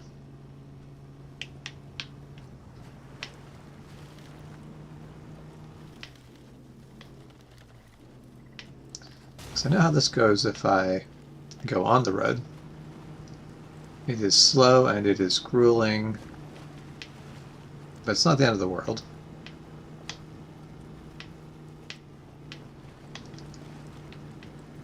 So far, just ignoring the road is actually pretty quick. That always kind of bugs me because, like, realistically, if you were just like, screw the road, we don't need roads where we're going in this, that's a recipe to end up really, really stuck in a bog. Usually, the road is where the road is for a reason. Yeah, it might be really muddy and rutted out, and sometimes going around it is better. But very rarely are you better off to just be like, screw the road.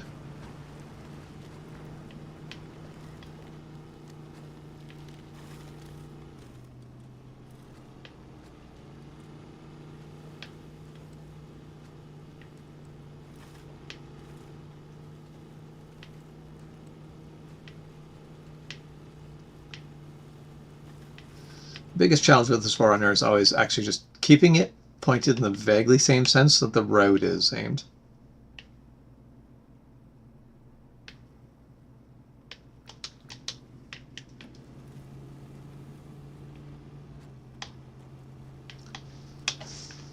Ugh.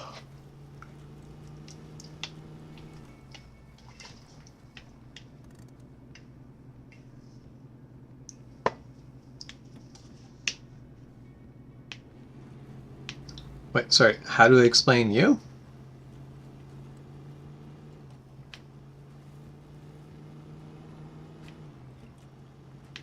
In what sense do we need to explain you?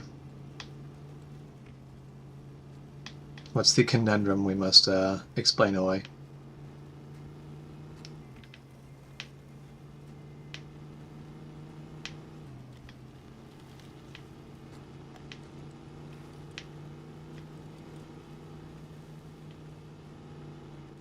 I mean, you're allowed to go do whatever off-roading you want. Just, in real life, if you just go off-roading through a swamp without knowing where you're going, that is absolutely going to be a recipe to get massively stuck.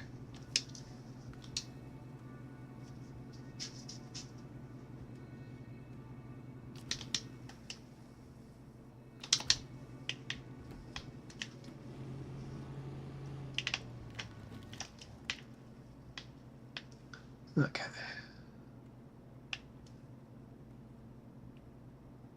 I'm not sure what the best way up to that is, so we'll mark it on the road so I know when I'm coming up to it, but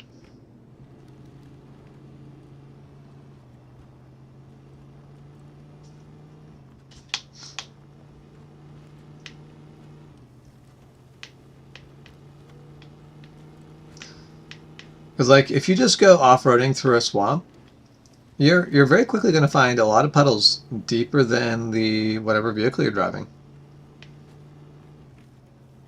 That's like the bogs in Scotland.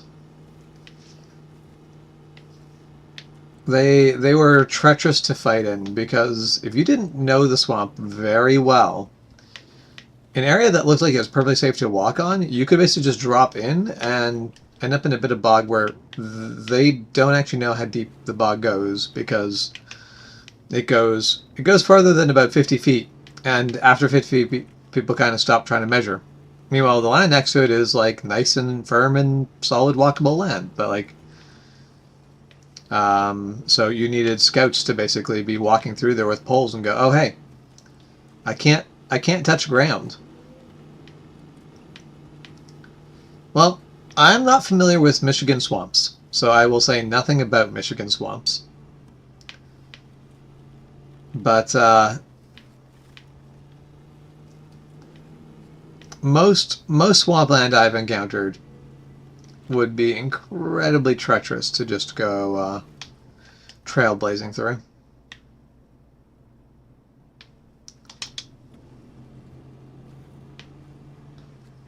I know the swamplands out in Manitoba were not nearly as bad as like Scotland bog, but it was a case of like when they were building roads through there in the late 1800s. Sometimes they would basically just sort of drop logs and be like, oh, we drop enough logs. Eventually, they'll stop sinking into the bog, and we'll be able to ride our horses over the log road of where we've just dropped logs in until we made solid ground. Basically, building a bridge, except you just literally fill in the entire thing. There were certain points where they just sort of gave up and went, the swamp's hungry here, and we can't seem to feed it enough logs for it to stop just taking more logs. So we're going to stop that. We're going to actually go around these spots because they are just deeper than we can fill. And the worst part is, like, it's swamp. You put a log there, and the log like sits at the top. So you're like, yeah, we're making progress. But whenever you put weight on it, the logs sink down. And so they had log there. There was log, technically a log road. But anything heavier than a human couldn't walk across it because the logs are constantly just wanting to sink in.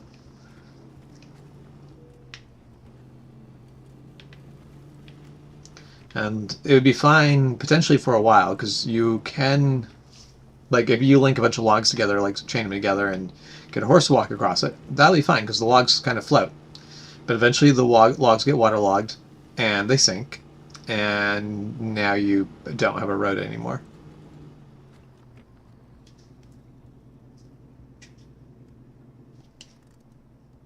I would love to actually visit some old log roads. I actually would love to visit a lot of the historical sites along both eastern US and eastern Canada, because that's really where the history of Canada and US happens. The countries were founded there and really well sorted out as to what they were going to be before we made it too much west from there. Don't they still make floating roads in the tundra? I actually don't know. That is not a question I have an answer to.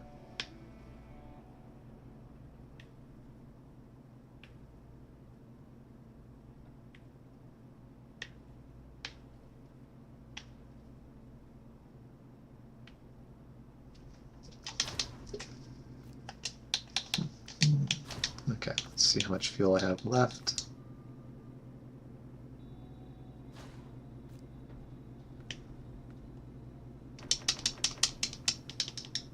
Still plenty.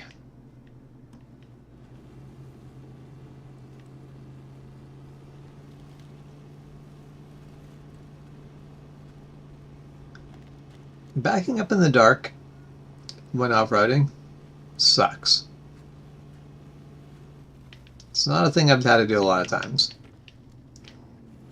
But the few times I've had to do it, it just sucked. It very thoroughly sucked.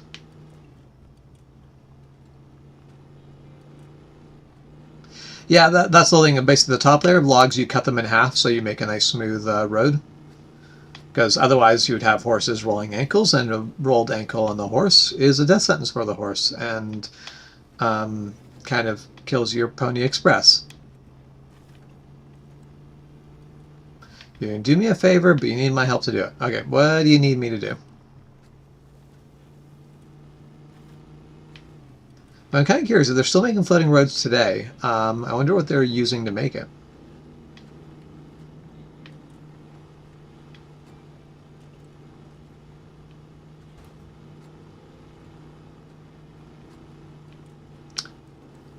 $90 gallons of fuel. What's that in sensible units?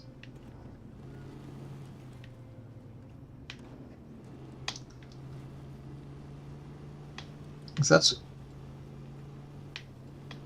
that's going to be just shy of 400 liters of fuel. I can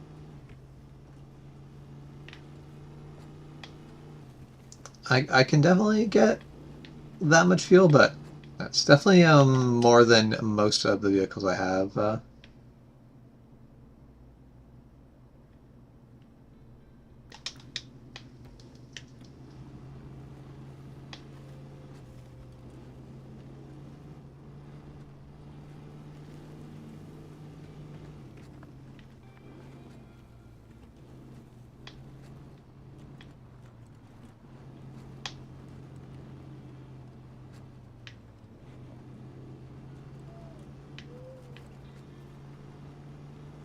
Wait, Michigan used to be Canadian?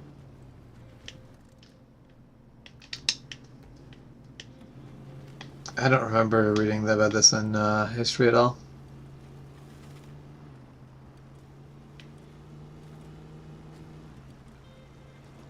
I'm trying to remember what I remember of the border shifting.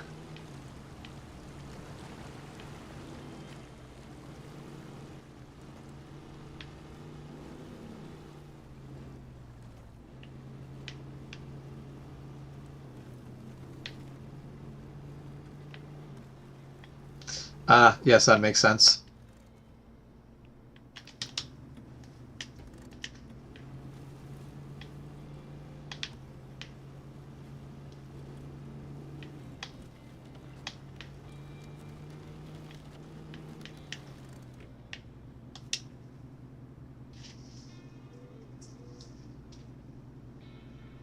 Okay, wait, Western Star. 4964. Da-da-da.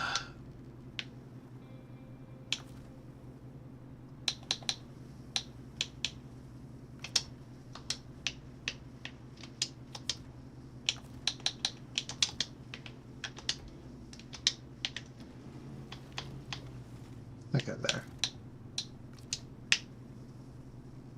Wait, what? I have to... Okay, let's move that to the garage. Looks mint. She looks good. Ready to just put her on the road. Alright, well...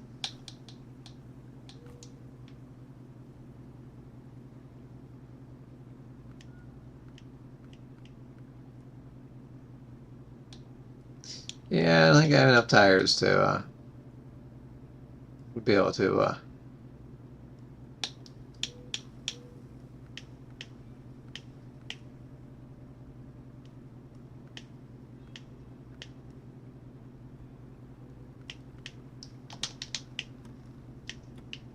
Okay, well, we will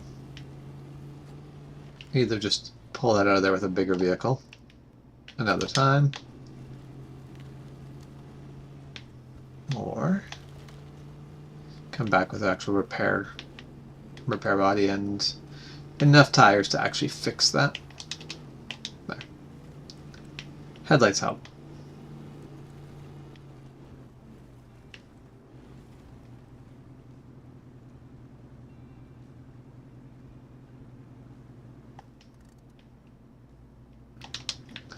I'm sure it's fine. The warning sign's probably not related, not necessary.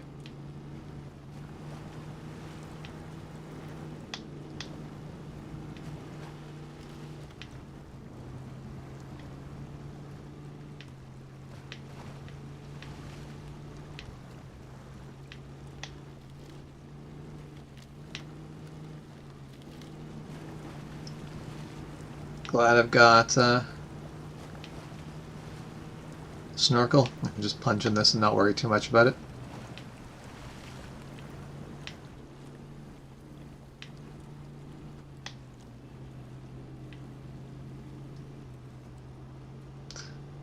Also, Jess's family is essentially French-Canadian. That was in Michigan when Michigan slipped into U.S. control.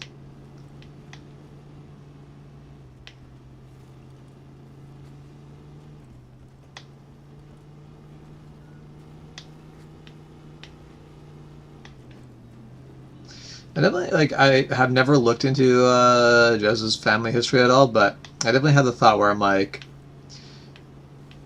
her last name sounded kind of French.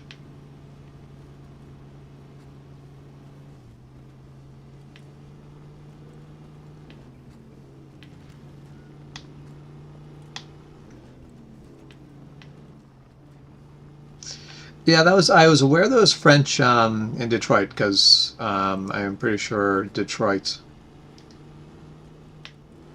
I might be wrong, but I'm pretty sure Detroit. Like almost every city that is de something is French, like Des Moines, or I'm lacking other actual useful examples, but it has a very French sounding name. If you basically break yourself out of the now it's an American city mentality. Okay, let's go get some fuel so I can resupply my fuel and everything here.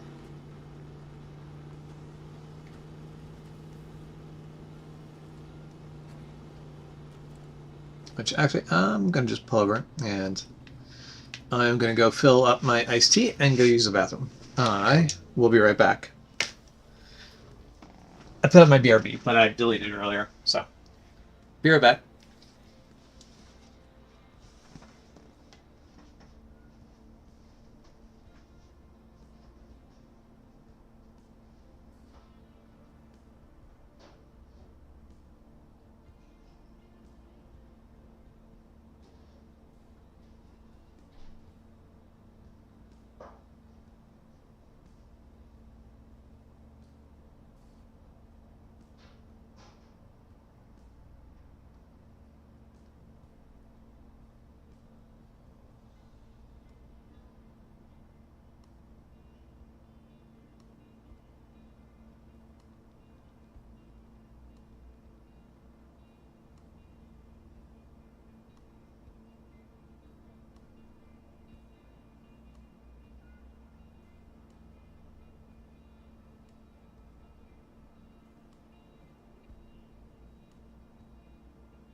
Okay, I am back. Which do I want first, the white or the other truck? Wait, what other truck? Okay, so the white is here.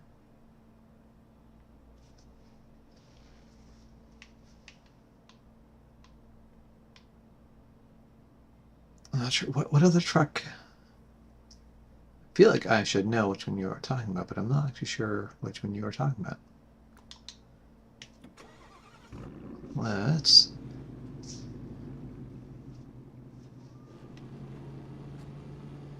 I mean, sure, let's do the one that you're doing me a favor to get. Where is that one located? I just need to go back to the gas station and actually fill up on gas, but as soon as I have filled up, I am ready to go and find this.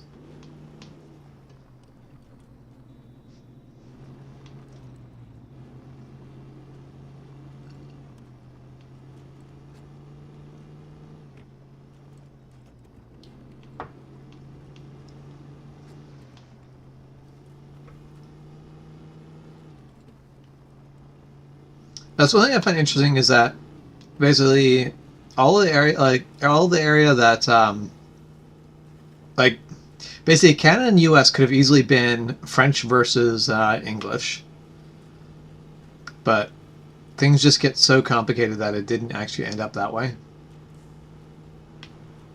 Oh, okay. The island lake. Okay.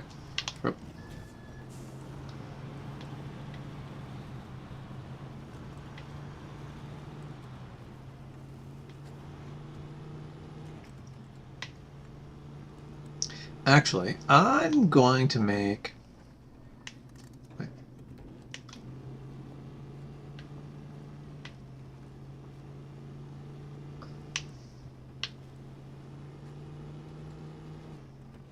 I'm going to make a little choice here. I'm going to buy myself a little scout trailer.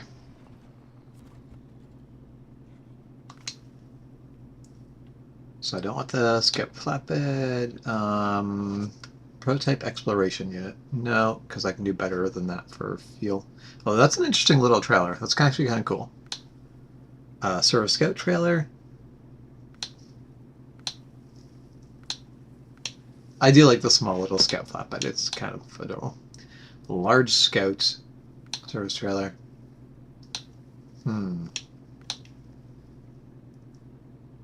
I think I'm going to go with the service scout. Just a little utility trailer. So it's as nice as the larger trailer actually would be. I feel like I'm going to give this a shot first. Okay.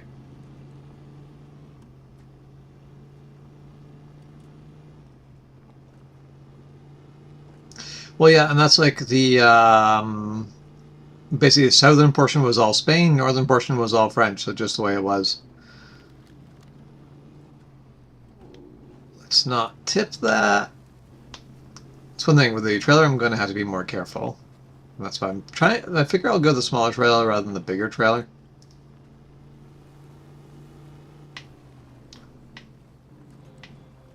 Hey, Rizzy, it's James. The third J, the J that doesn't stream as much. Although I stream a lot more now than I used to. Last year was not a big streaming year for me.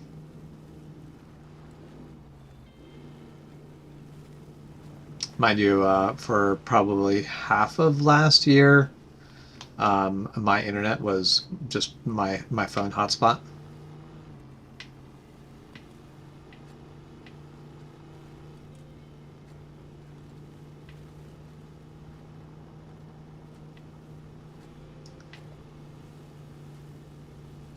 I tend to stream less on the basically Juan's got his established stream times. I am much busier and I can't stream as reliably.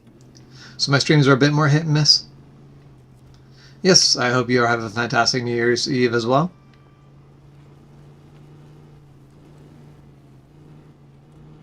Okay, Jacob. Yeah, I remember I streamed a bunch of State of Decay. I still actually want to get back to State of Decay. It's a fantastic game. I hope you're enjoying it.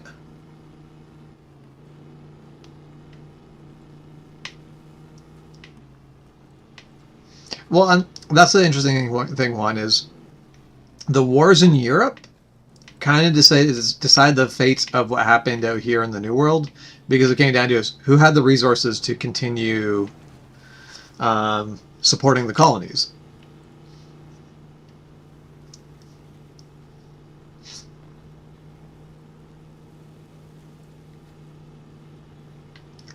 Poor Forerunner, just so beat up in that corner. Wait, am I going the... Hmm.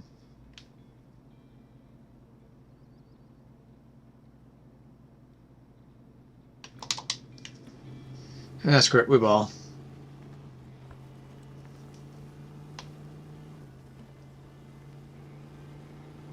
Are you the only one in 2026 right now? Well, I am certainly not in 2026 yet.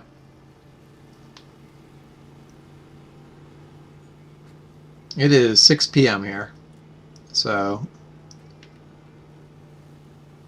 I have another 6 hours to go before New Year's hits.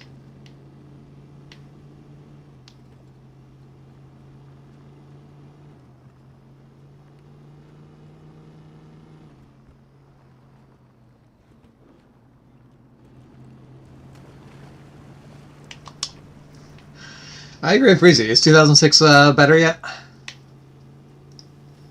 I actually saw a joke that I really enjoyed. It's like, you know what? I don't need a new year. I could use a gently used year, like a 2014 would be pretty good.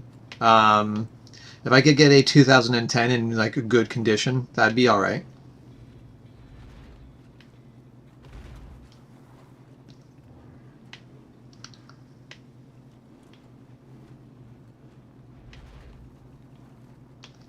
Poor trailer. I'm glad the trailers can't take damage. It's just getting brutalized.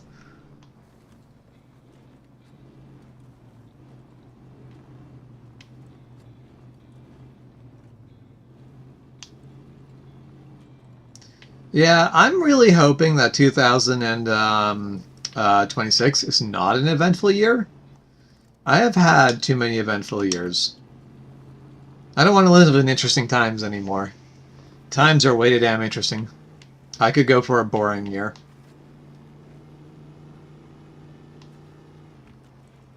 I could go for a year where it's like, holy shit, is it still 2026? Feels like we've been doing this forever.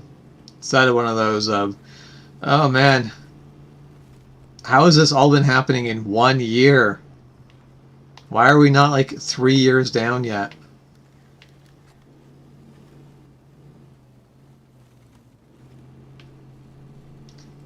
"2025 has definitely not been a terrible year.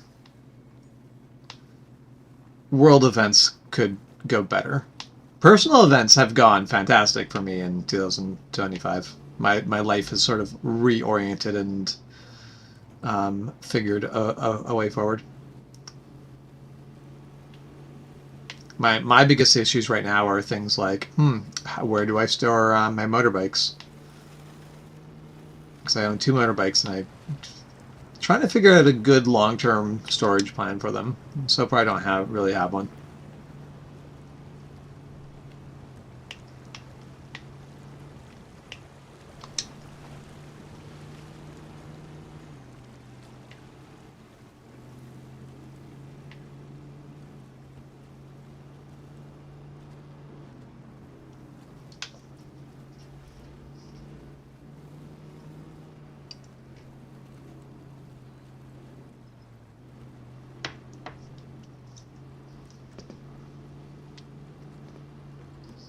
So today you learned that there is more than the New Year's ball drop in New York.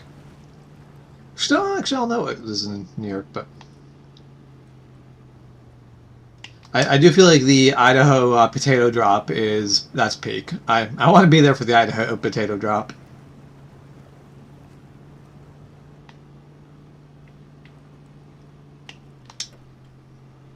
Oh, rough.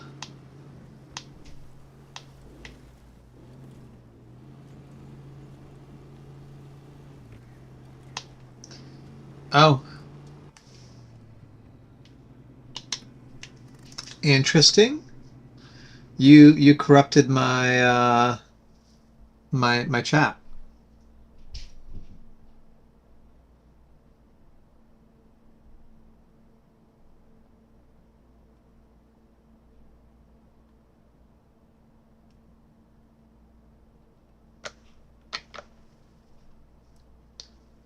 Let's see if I can fix that.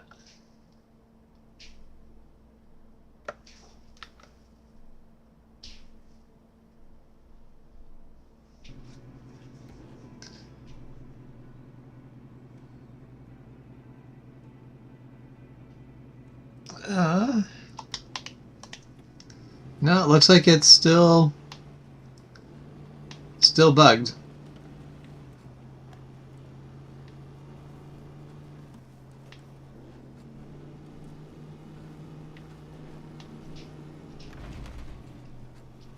See, the cool thing about the tech world is you can move fast and break shit.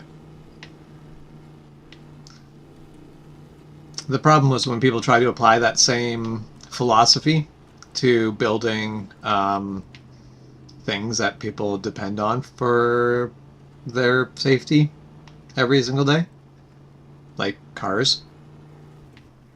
Don't move fast and break shit in the car engineering world. That's a bad idea. In the racing world, sure.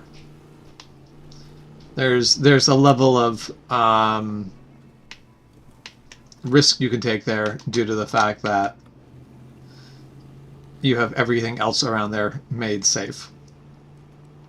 Yeah, that poor trailer.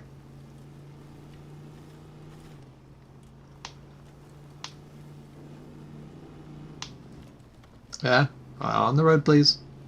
I have faith in you.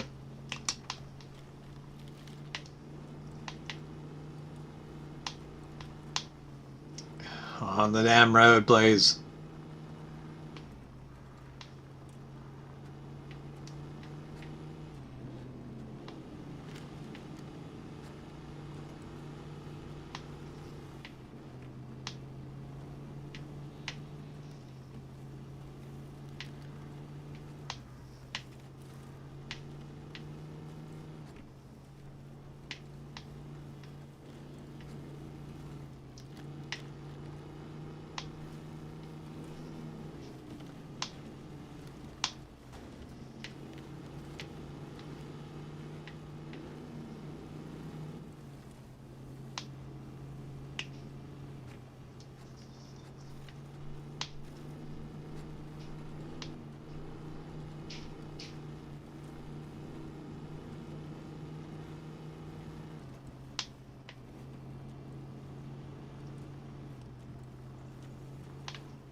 I need wheels on the side of this trailer.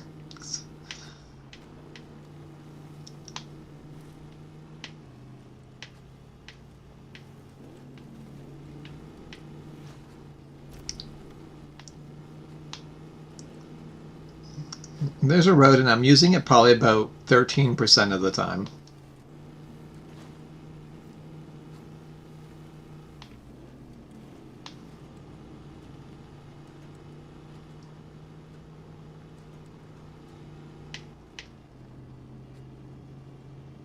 I can only imagine how a trailer would handle this sort of road in real life. You'd come back out of it with half a trailer. Hey Lucas, the game is SnowRunner.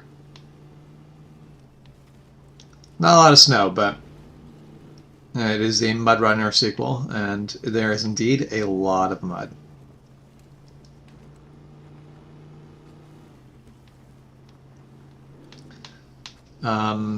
Kind of makes so there's a group that basically they do this off-road rally every year in my area, and I'm very tempted to talk to them and be like, have you ever considered a trailer run?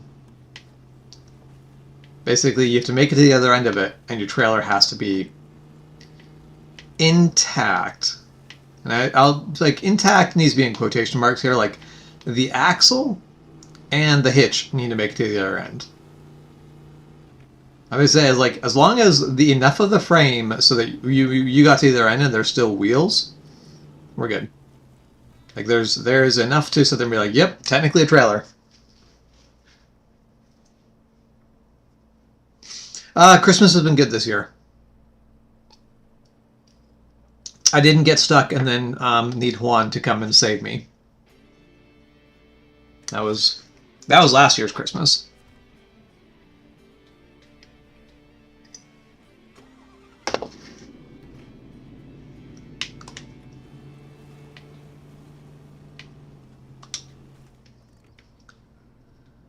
Okay, I'm going to assume I need to follow LongHauler.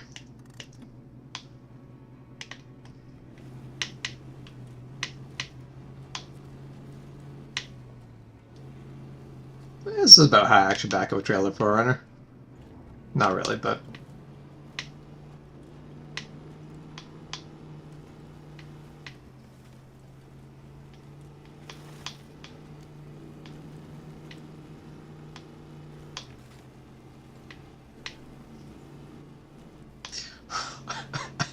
Oh, the poor trailer.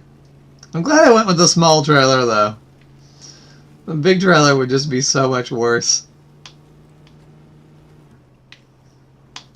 Oh.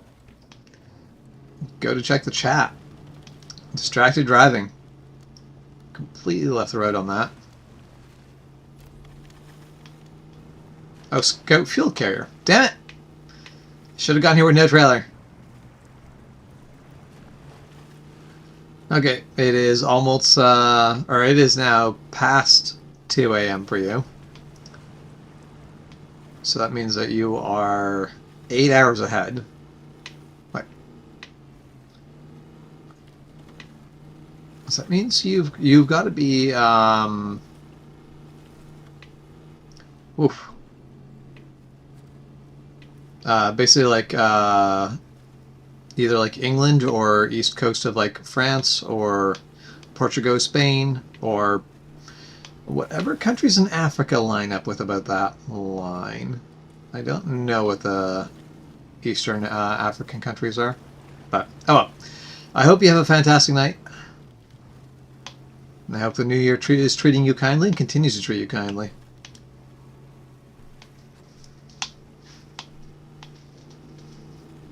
Hey Joey, Happy New Year's.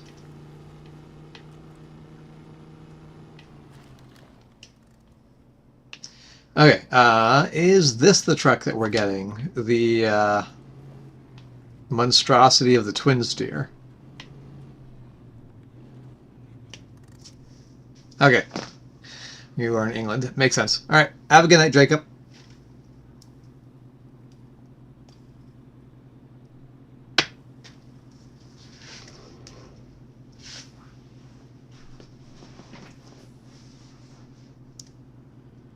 Okay, all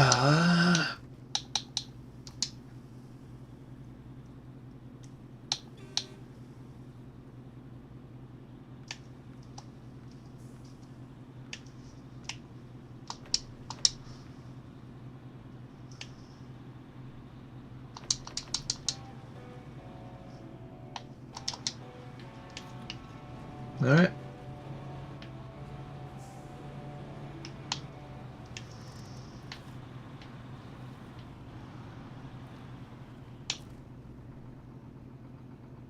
Just watch that back tire just like sink into the mud.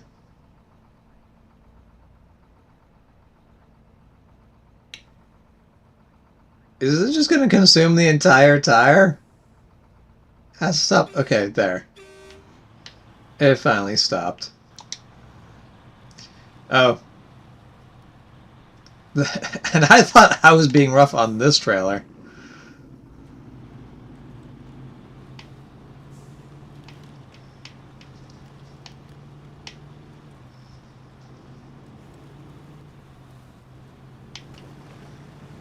The Jets is your team. I like the Jets. Yeah, I have watched them lose a lot of games.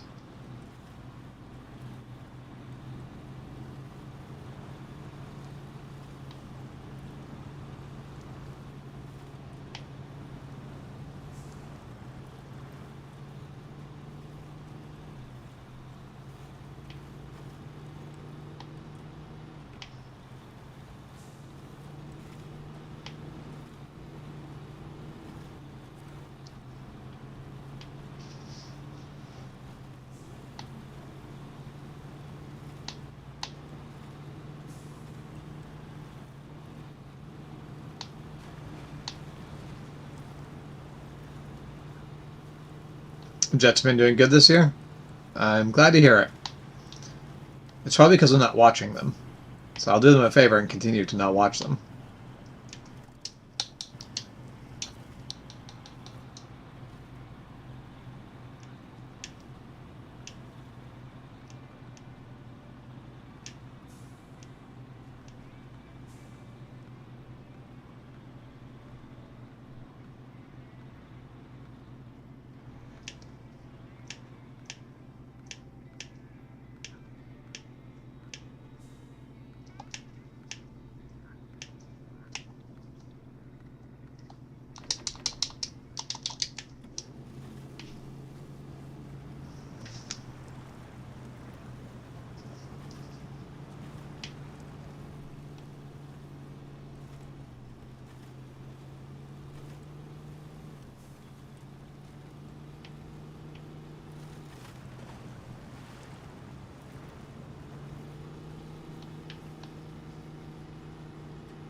Alright, off to Smithfield Dam we go again.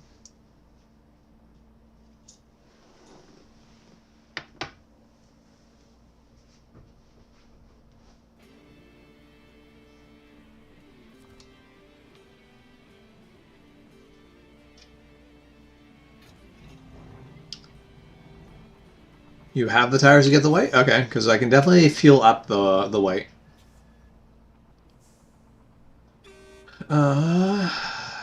Okay, fastest way up there.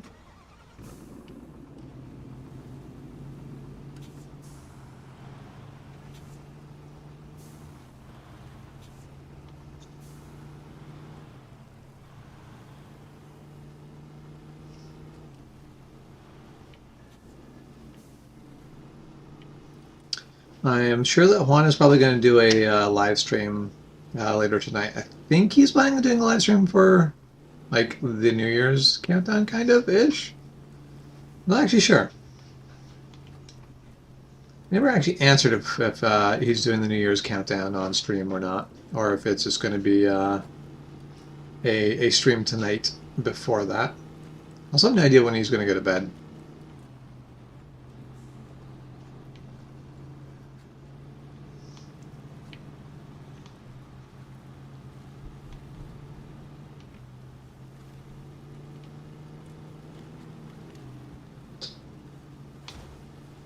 Oof.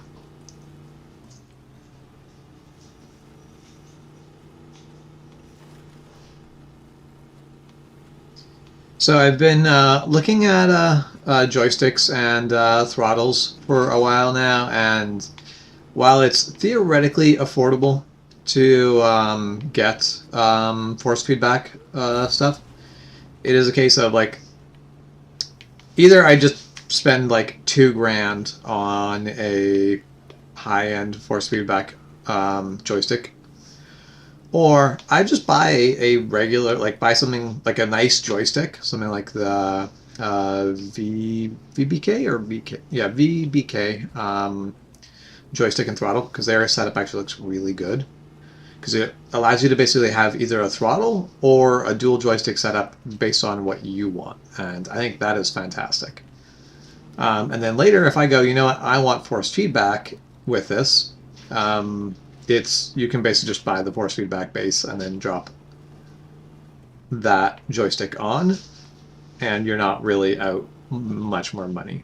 Like the most, like the affordable force feedback options, unfortunately, are just not good. Affordable and force feedback are kind of exclusionary terms. You're probably not getting both.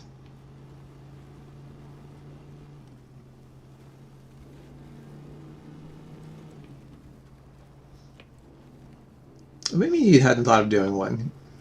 You said you would. You were probably could live stream when whenever I was done live streaming. I was planning on being done today, so I suggested you were planning on doing a live stream today. Or are you talking about doing the countdown? Because you definitely don't have to be on long enough to do the countdown. You can go to bed at like 10.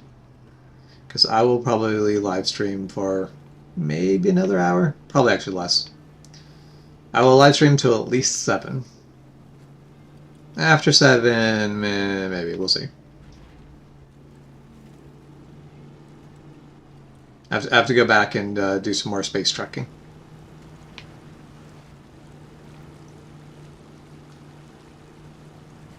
What I really need to do is set up your laptop one as a V Rising server and try to get that game going. Try to get people, encourage people to come out and play that before it goes off of sale.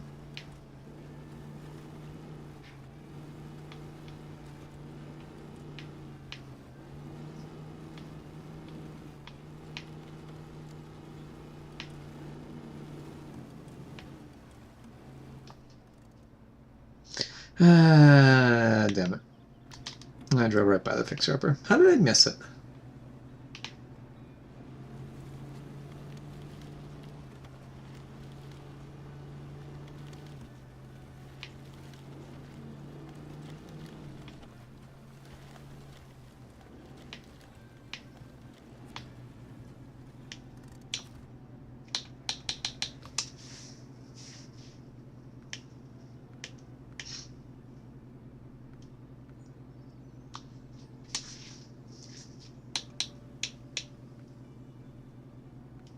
Oh, no, I want that.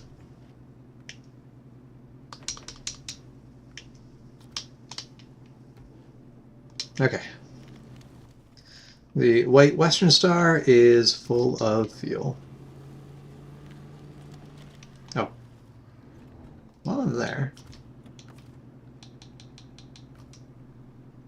Repair.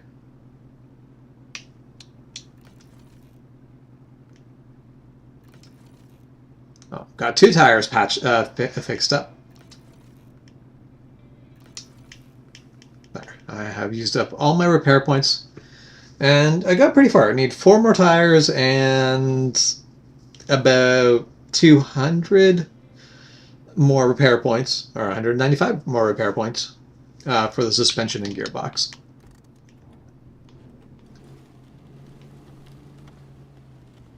Oh. I did not. So let's go back and see if she needs some more veal.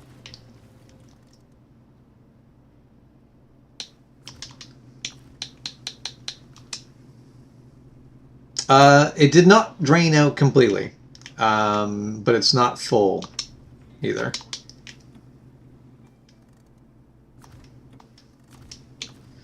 Why I keep doing that? So there.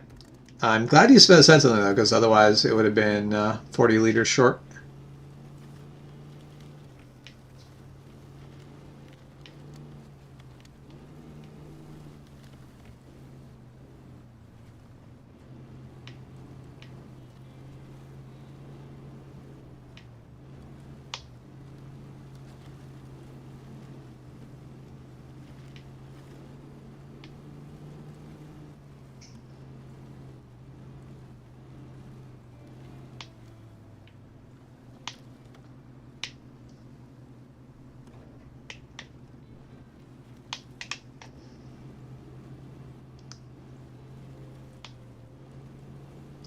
Lots of gunshots tonight. I feel like that a lot of the gunshots are probably not actually gunshots, they're probably fireworks. Like, I definitely imagine in Texas it's probably a healthy mix of the two.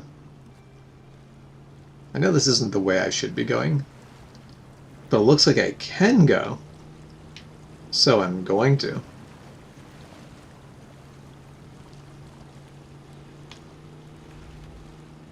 And the trailer's coming with whether it wants it or not.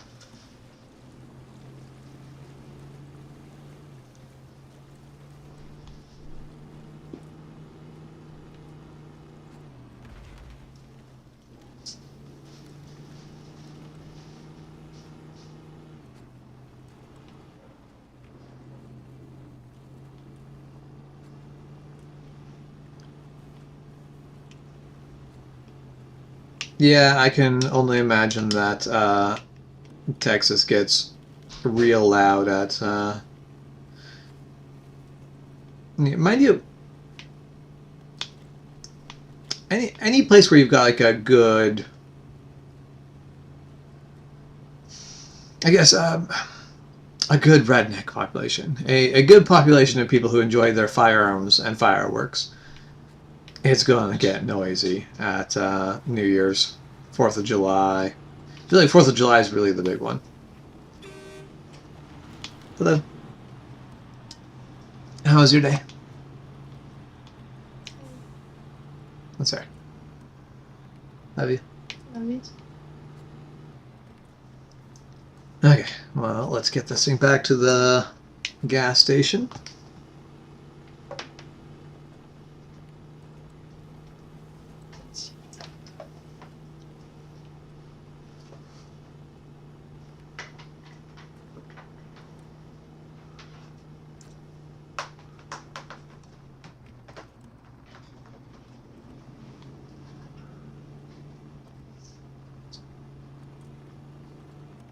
There's nothing wrong with a hometown population liking their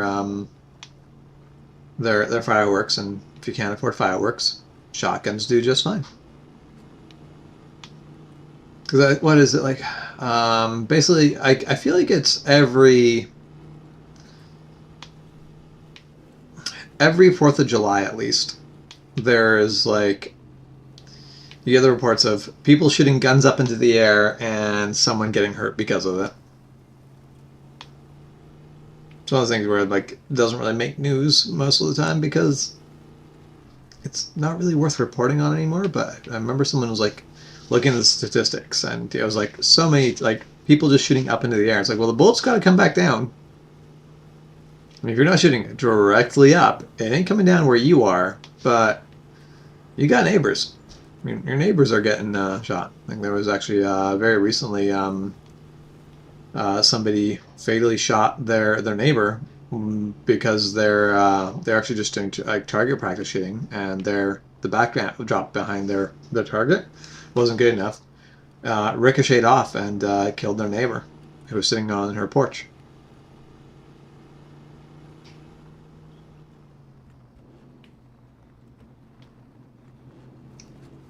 What's an urban myth one?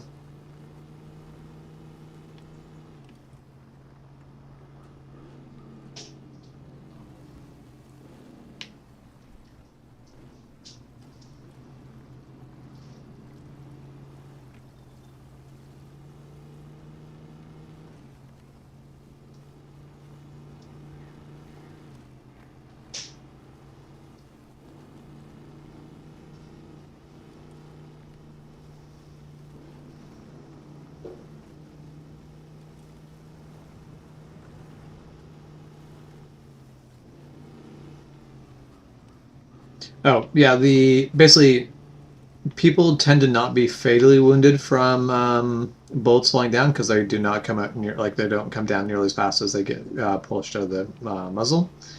But people still get hurt.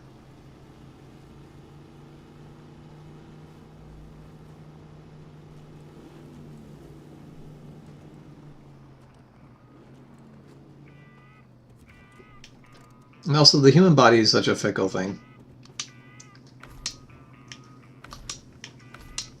Can just absolutely tank some things and then get absolutely wrecked by things that shouldn't have really stopped it or slowed it down. Welcome back, Freezy.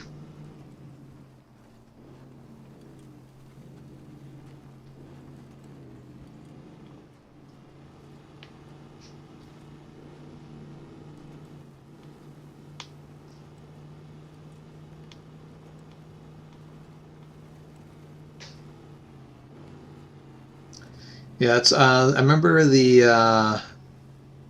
urban myth of basically somebody dropping a penny out of the CN Tower and it killing someone.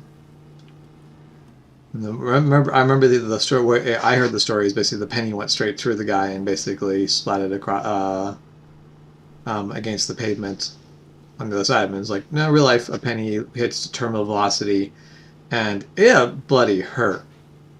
It hurt real damn bad. But it ain't like for it to puncture through a skull would be incredibly unlikely.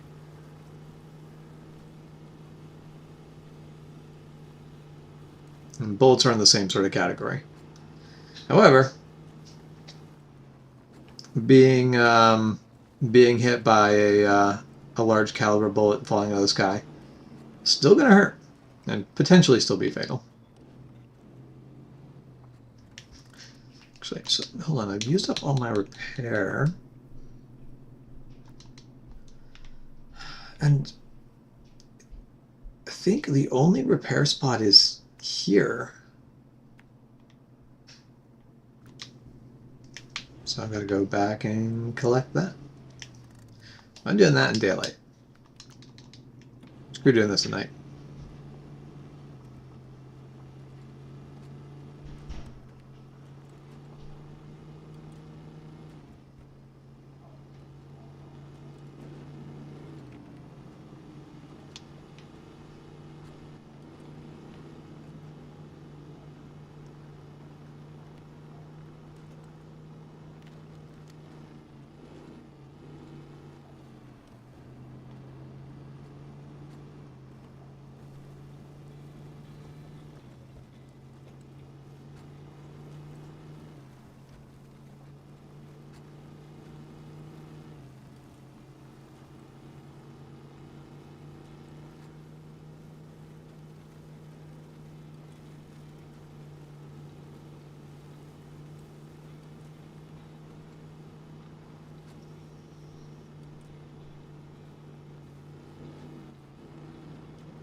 Come on, let's keep her on the road. I believe in you.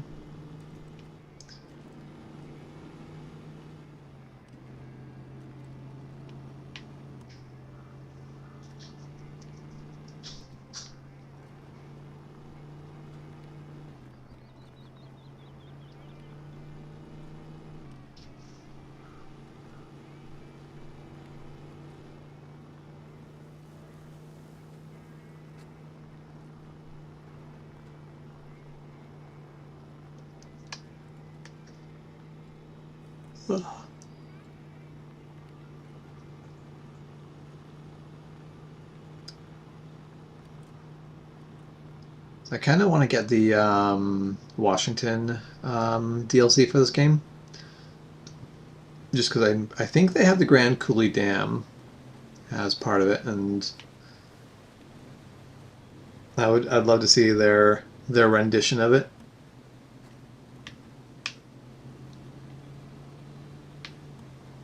Dams are definitely very interesting. Like I find dams to be interesting buildings.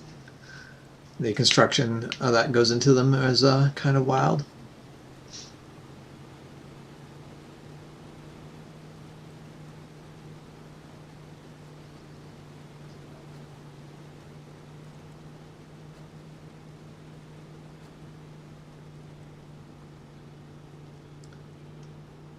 Okay, there's the trailer sales. I think for here. I don't remember. I think you can also pick up goods from here, but I don't remember what they are. It's going to be similar to the factory. So bricks, concrete slab. Okay, so just bricks and concrete slab. That's fine. Damn, I just about pinged that perfectly.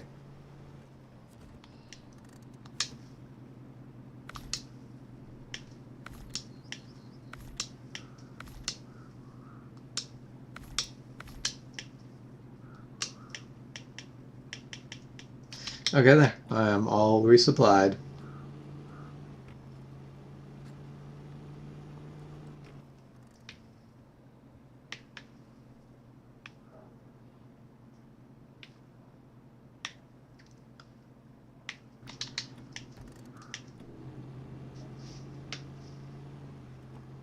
Actually, I'm just going to park this right here. This is not a bad place for it.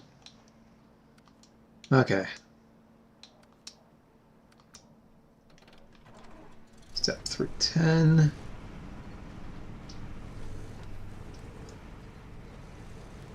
I'm going to go for... Actually...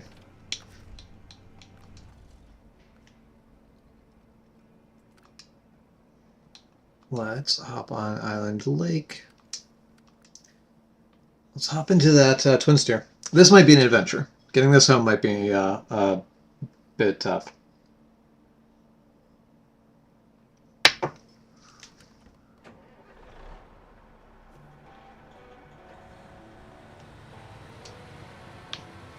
Alright.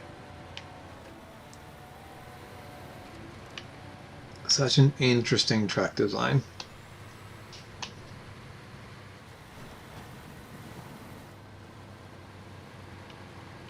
Do you feel like I would prefer this over a semi-truck with a trailer?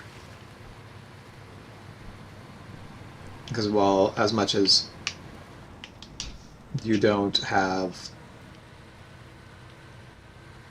the option for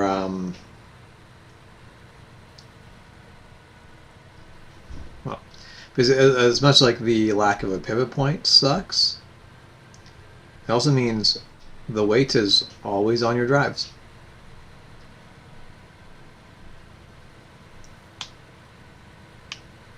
I really wish the twin steer was slightly bigger so it could be a 5 slot, just because the 5 slot cargos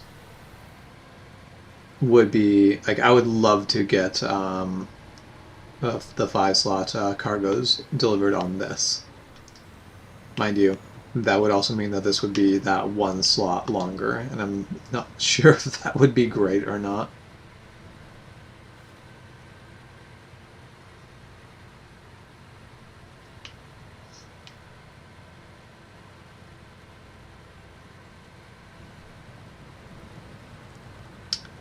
I definitely look forward to putting 4-wheel drive on this.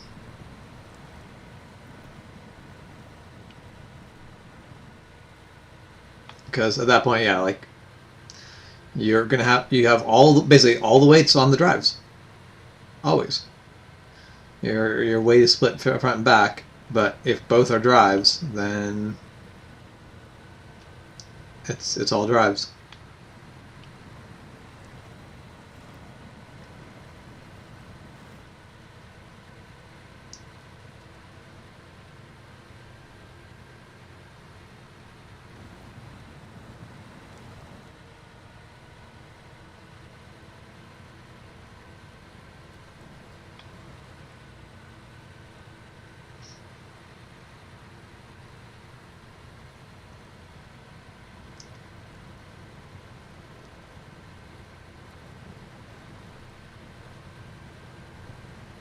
Well, considering this whole thing is stock, it's coming through here pretty decently.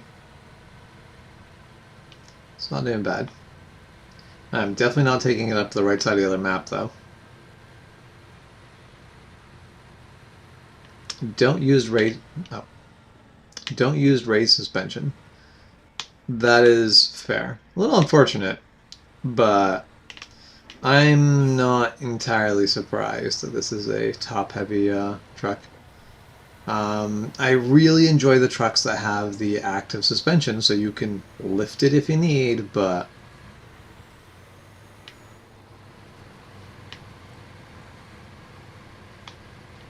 you can have that lower center of gravity.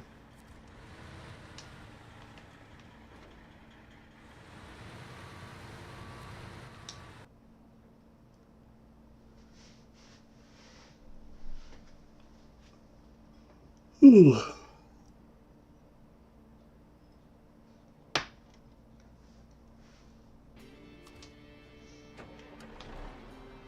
Alright. Let's mosey.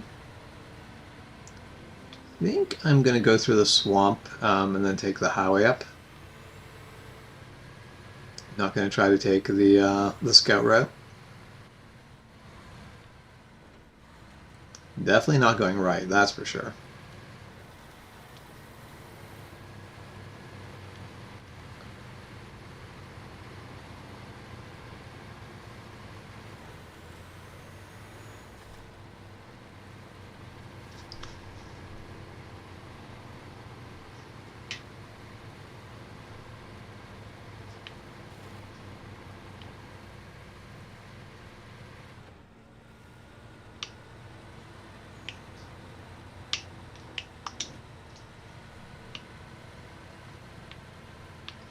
can only imagine how much flex is in that drive line. Because the longer a drive line is, the more it flexes. That's a massive, like a massive drive line. Like that's just ridiculously long. I also wonder how many points it's articulated, how many U-joints are in that. Actually, I probably imagine not a lot of U-joints, but it's got to have points where it's held up by a bearing. It can't just be one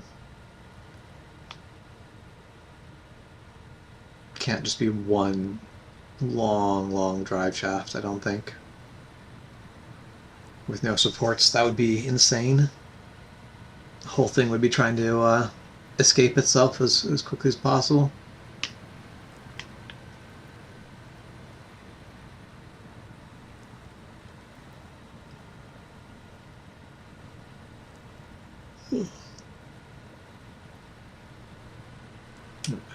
Yes, I'm probably not actually yawning because I'm tired. I'm probably yawning more because I should have food. I should have dinner.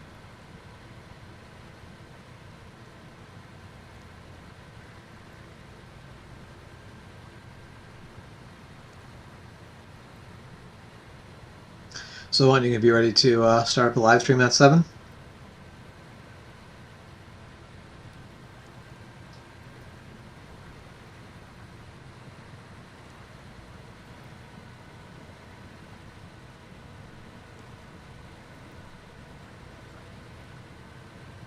Lloyd is at the shop. Perfect, thank you.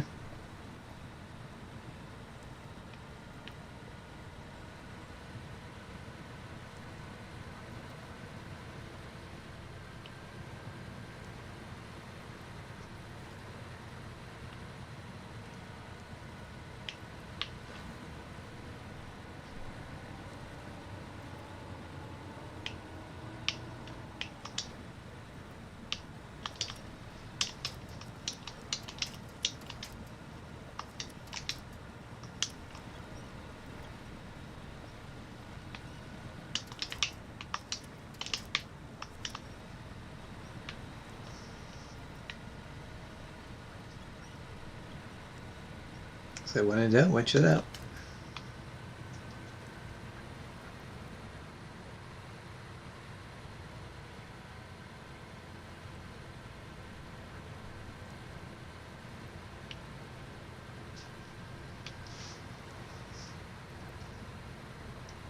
Whenever people build in like soft swamp ground, I'm always like, you can do it. You can totally do it. But why don't you have a foundation that is built to be adjusted? Because I've seen houses built that way where you have basically points where you can basically if the foundation starts to sink in one spot, you just sort of jack up the house essentially. I mean, you can just keep doing it forever. You can just keep instead of basically being one big foundation, you've got a bunch of foundation points, and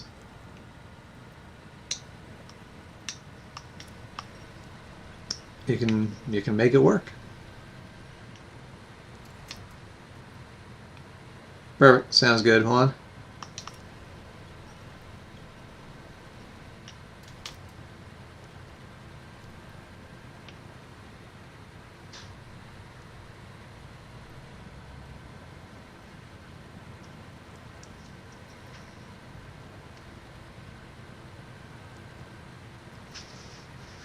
YouTube does like to get itself confused as to what channel you're chatting as. I do actually enjoy the swamp area. It's a bit treacherous, but I do enjoy it.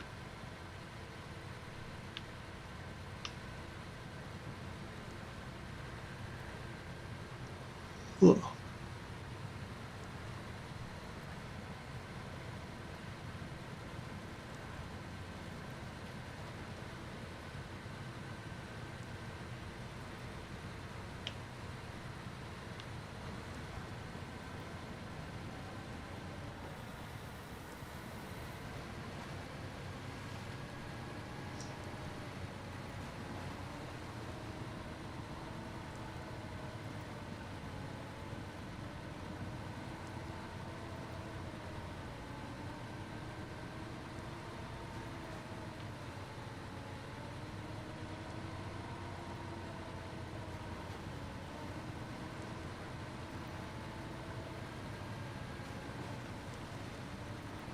Now it's interesting to seeing base designs where you have a pivot point in the middle, but you still have the drive line going to the back. I'm trying to think. I don't think I've ever seen that in a truck. I wouldn't be surprised if it existed, but I don't think I've ever seen it in a truck. But in tractors, where you've got to basically have a drive line go through. No, wrong thing. Drive line can go through, but you also need it to pivot. It's where you can get some wild engineering ideas.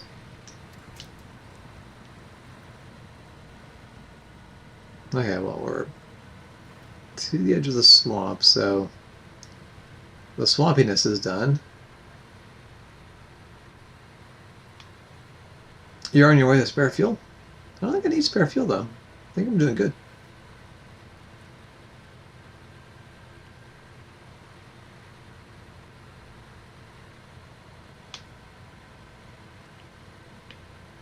That is relying on me being able to stay on the road. We'll see if I manage that.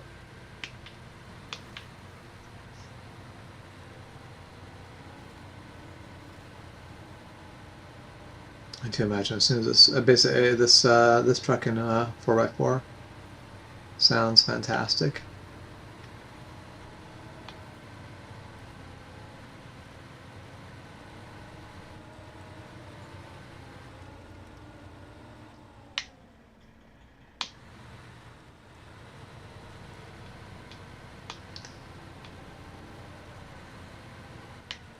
Yeah, tight corners are a bit of a challenge, but they're not as bad as tight corners with a semi-trailer. So definitely something you can get used to with a bit of work. Not that I'll ever be good at driving this thing, but I feel like this thing is definitely manageable to use.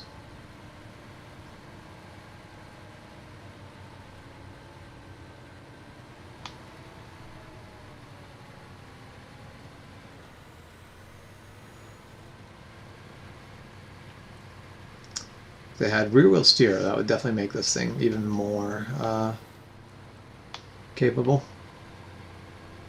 I have yet to go to the bottom of the quarry.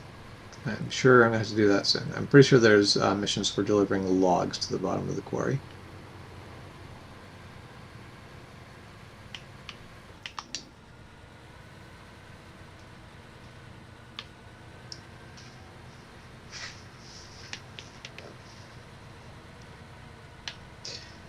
What I really want to do is I want to deliver logs with this thing.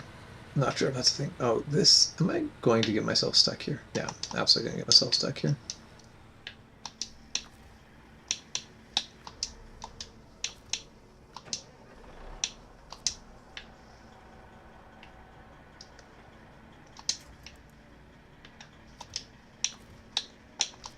Okay, well, I could have thought of this better.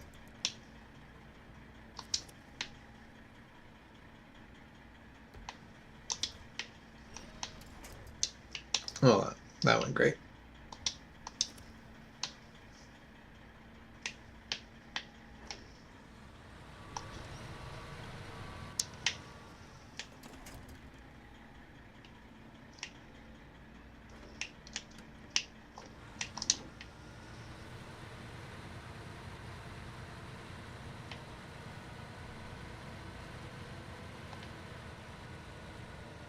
No, but I can't.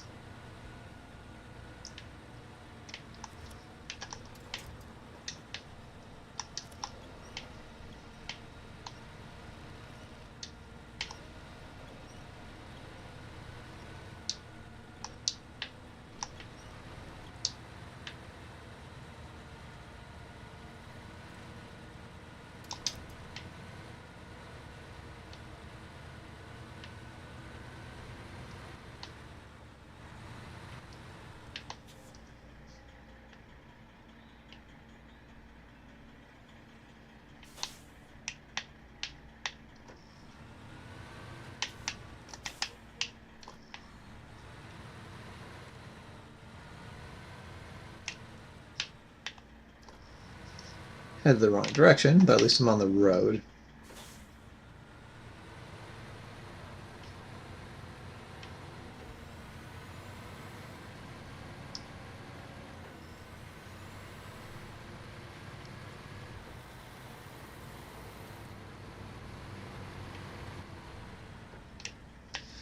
Okay, there now.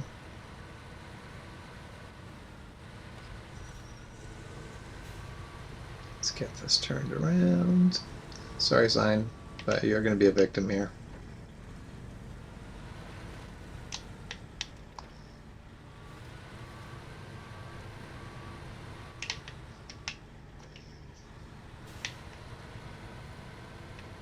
Okay.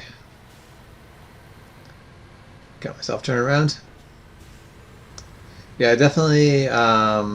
The big thing, the big learning process on this truck, I think, simply comes down to is having to pay attention to all those high center points, which is where I really love my Scout. Very hard to, very hard to high center a vehicle that's got basically like less than two tire widths. No, that's wrong. Basically, there's the distance between your tires is about the same as the like side, basically the not diameter, yeah, the diameter of basically your tires twice over. So when your tires are nice and close together, yeah, you might be a bit rolly. Yeah, I realized I was coming in with too much speed. You might be a bit rolly, but you ain't ever gonna high center. You know, a Scout where you don't have a lot of weight on the high body. That's fantastic. In a vehicle, less so. But that's where the 8x8s and 10x10s and 12x12s. I think there's 12x12s. Might be wrong. Maybe there's not 12x12s. But look, you're driving a Mad Max truck. I do like that truck though. It's a good looking truck.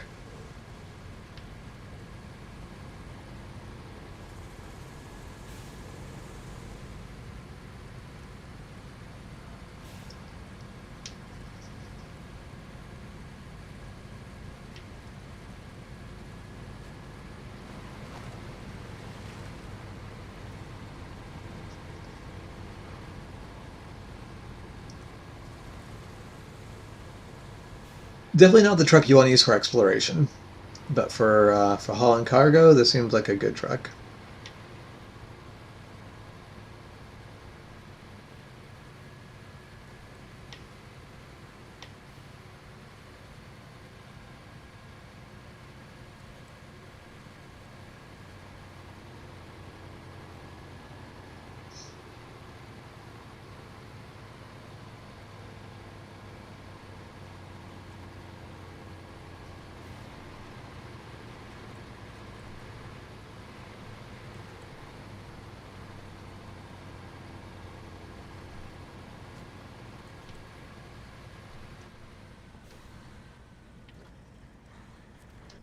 Okay, let's get that to. Okay, I've got a decent amount of money. Let's do the repairs.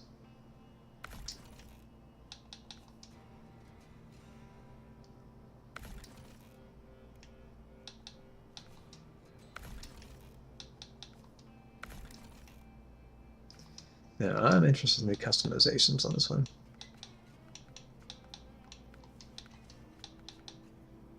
Definitely getting the off-road gearbox.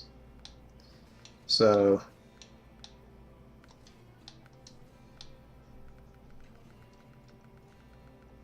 okay, yeah, so basically I could get the really big tires, but not gonna be worth it if they don't.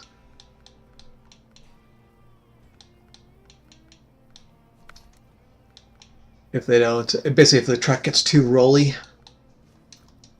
Which is unfortunate because that would also help with the high centering a bit.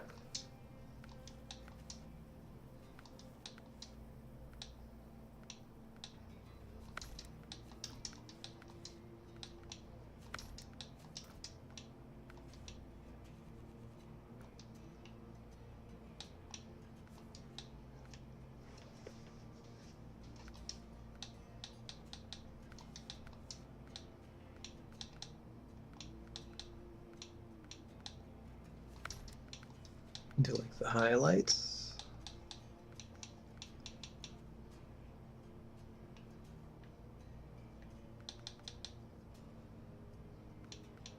I'm gonna leave it with the stock. No, actually, screw it. We'll go with the reinforced bar. I do enjoy the reinforced bar.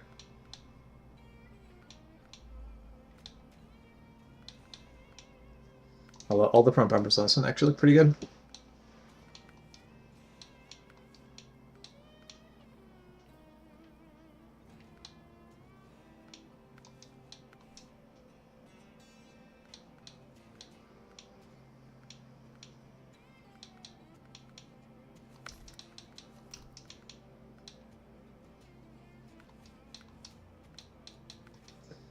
Okay, with the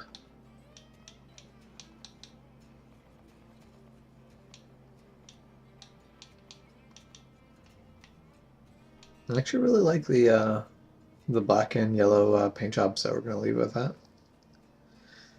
Okay. Well, it's going to go live very shortly. Well, I'm going to keep streaming for just a little bit longer. I'm going to get the step 310 back.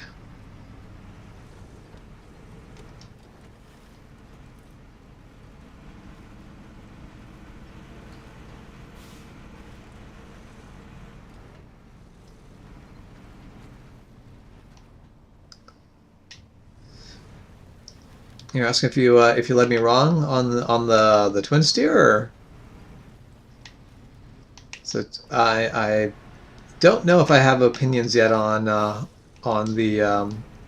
based on the usefulness of the twin steer yet. I haven't had the chance to actually put it to use, but I'm definitely looking forward to trying, because that's going to be an interesting truck to make use of.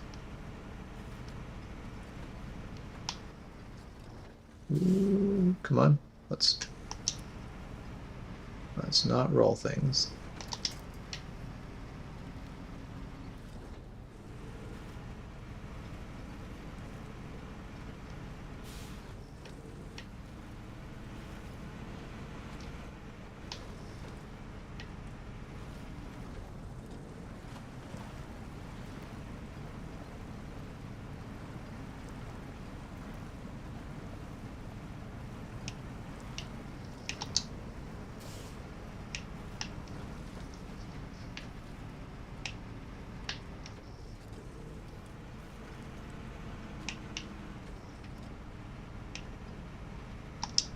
Yeah, I will happily give you a review on my feelings on the twin steer when I've actually had the chance to use it for hauling cargo.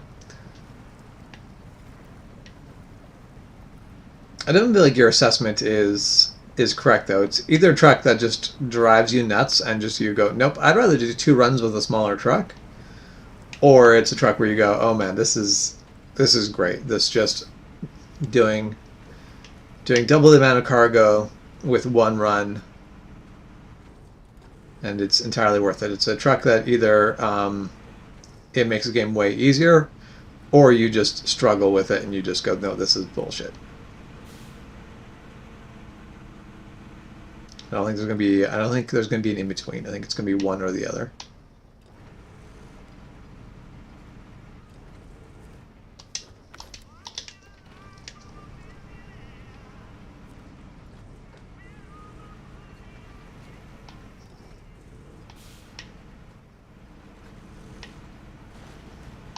That was unfortunate. All of that was bad. This is why I like space flight games. There's no road. I can't go off-roading. I can't go hit a tree stump. It's just space.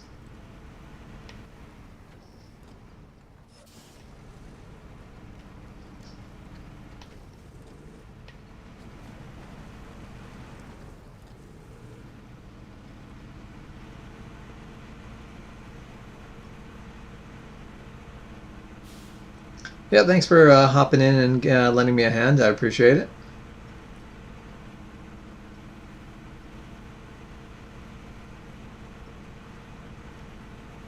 Still a ways to go on getting Michigan sorted out. So eventually someday I'll play something other than Michigan. I did buy the BC DLC, so I do plan on getting there eventually. But I'm gonna keep plugging away at Washington or Michigan until it's done. There, okay, almost everything's home, and I'm gonna leave the scout out because I don't know where I'm gonna send the scout yet. But the scout's gonna be breaking the map open more. But okay, so actually, there. Let's do the redirects. Wait, how?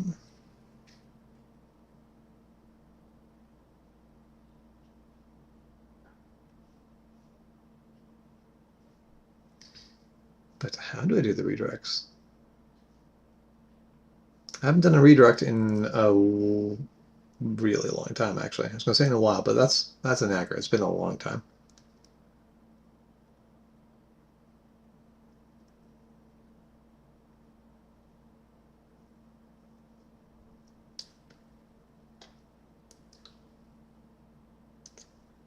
I feel like everyone's more than capable of hopping over and just viewing one stream, but I'm going to go through the redirect process just because I need to remember how to do this.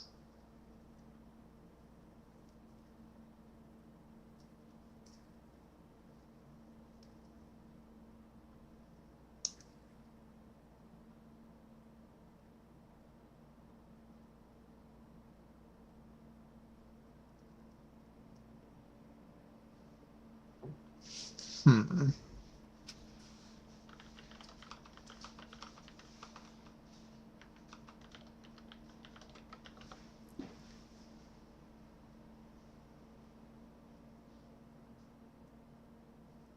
I'm pretty sure it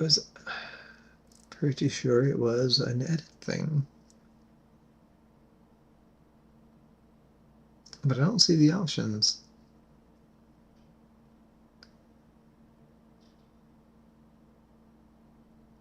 Oh, right there, redirect, yeah.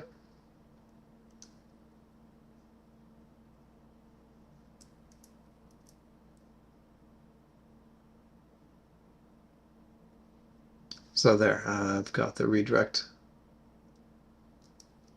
to on stream there.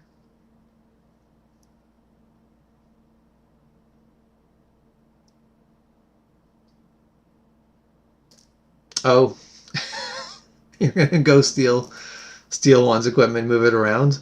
I highly support this. Make sure Juan finds out that I highly support this. Okay, I'm dropping the stream, and you are all going to get kicked over to see Juan. Someone needs to go tattle on me. But thanks for joining me. I hope you guys have a fantastic new year, and I will see you over in that chat momentarily.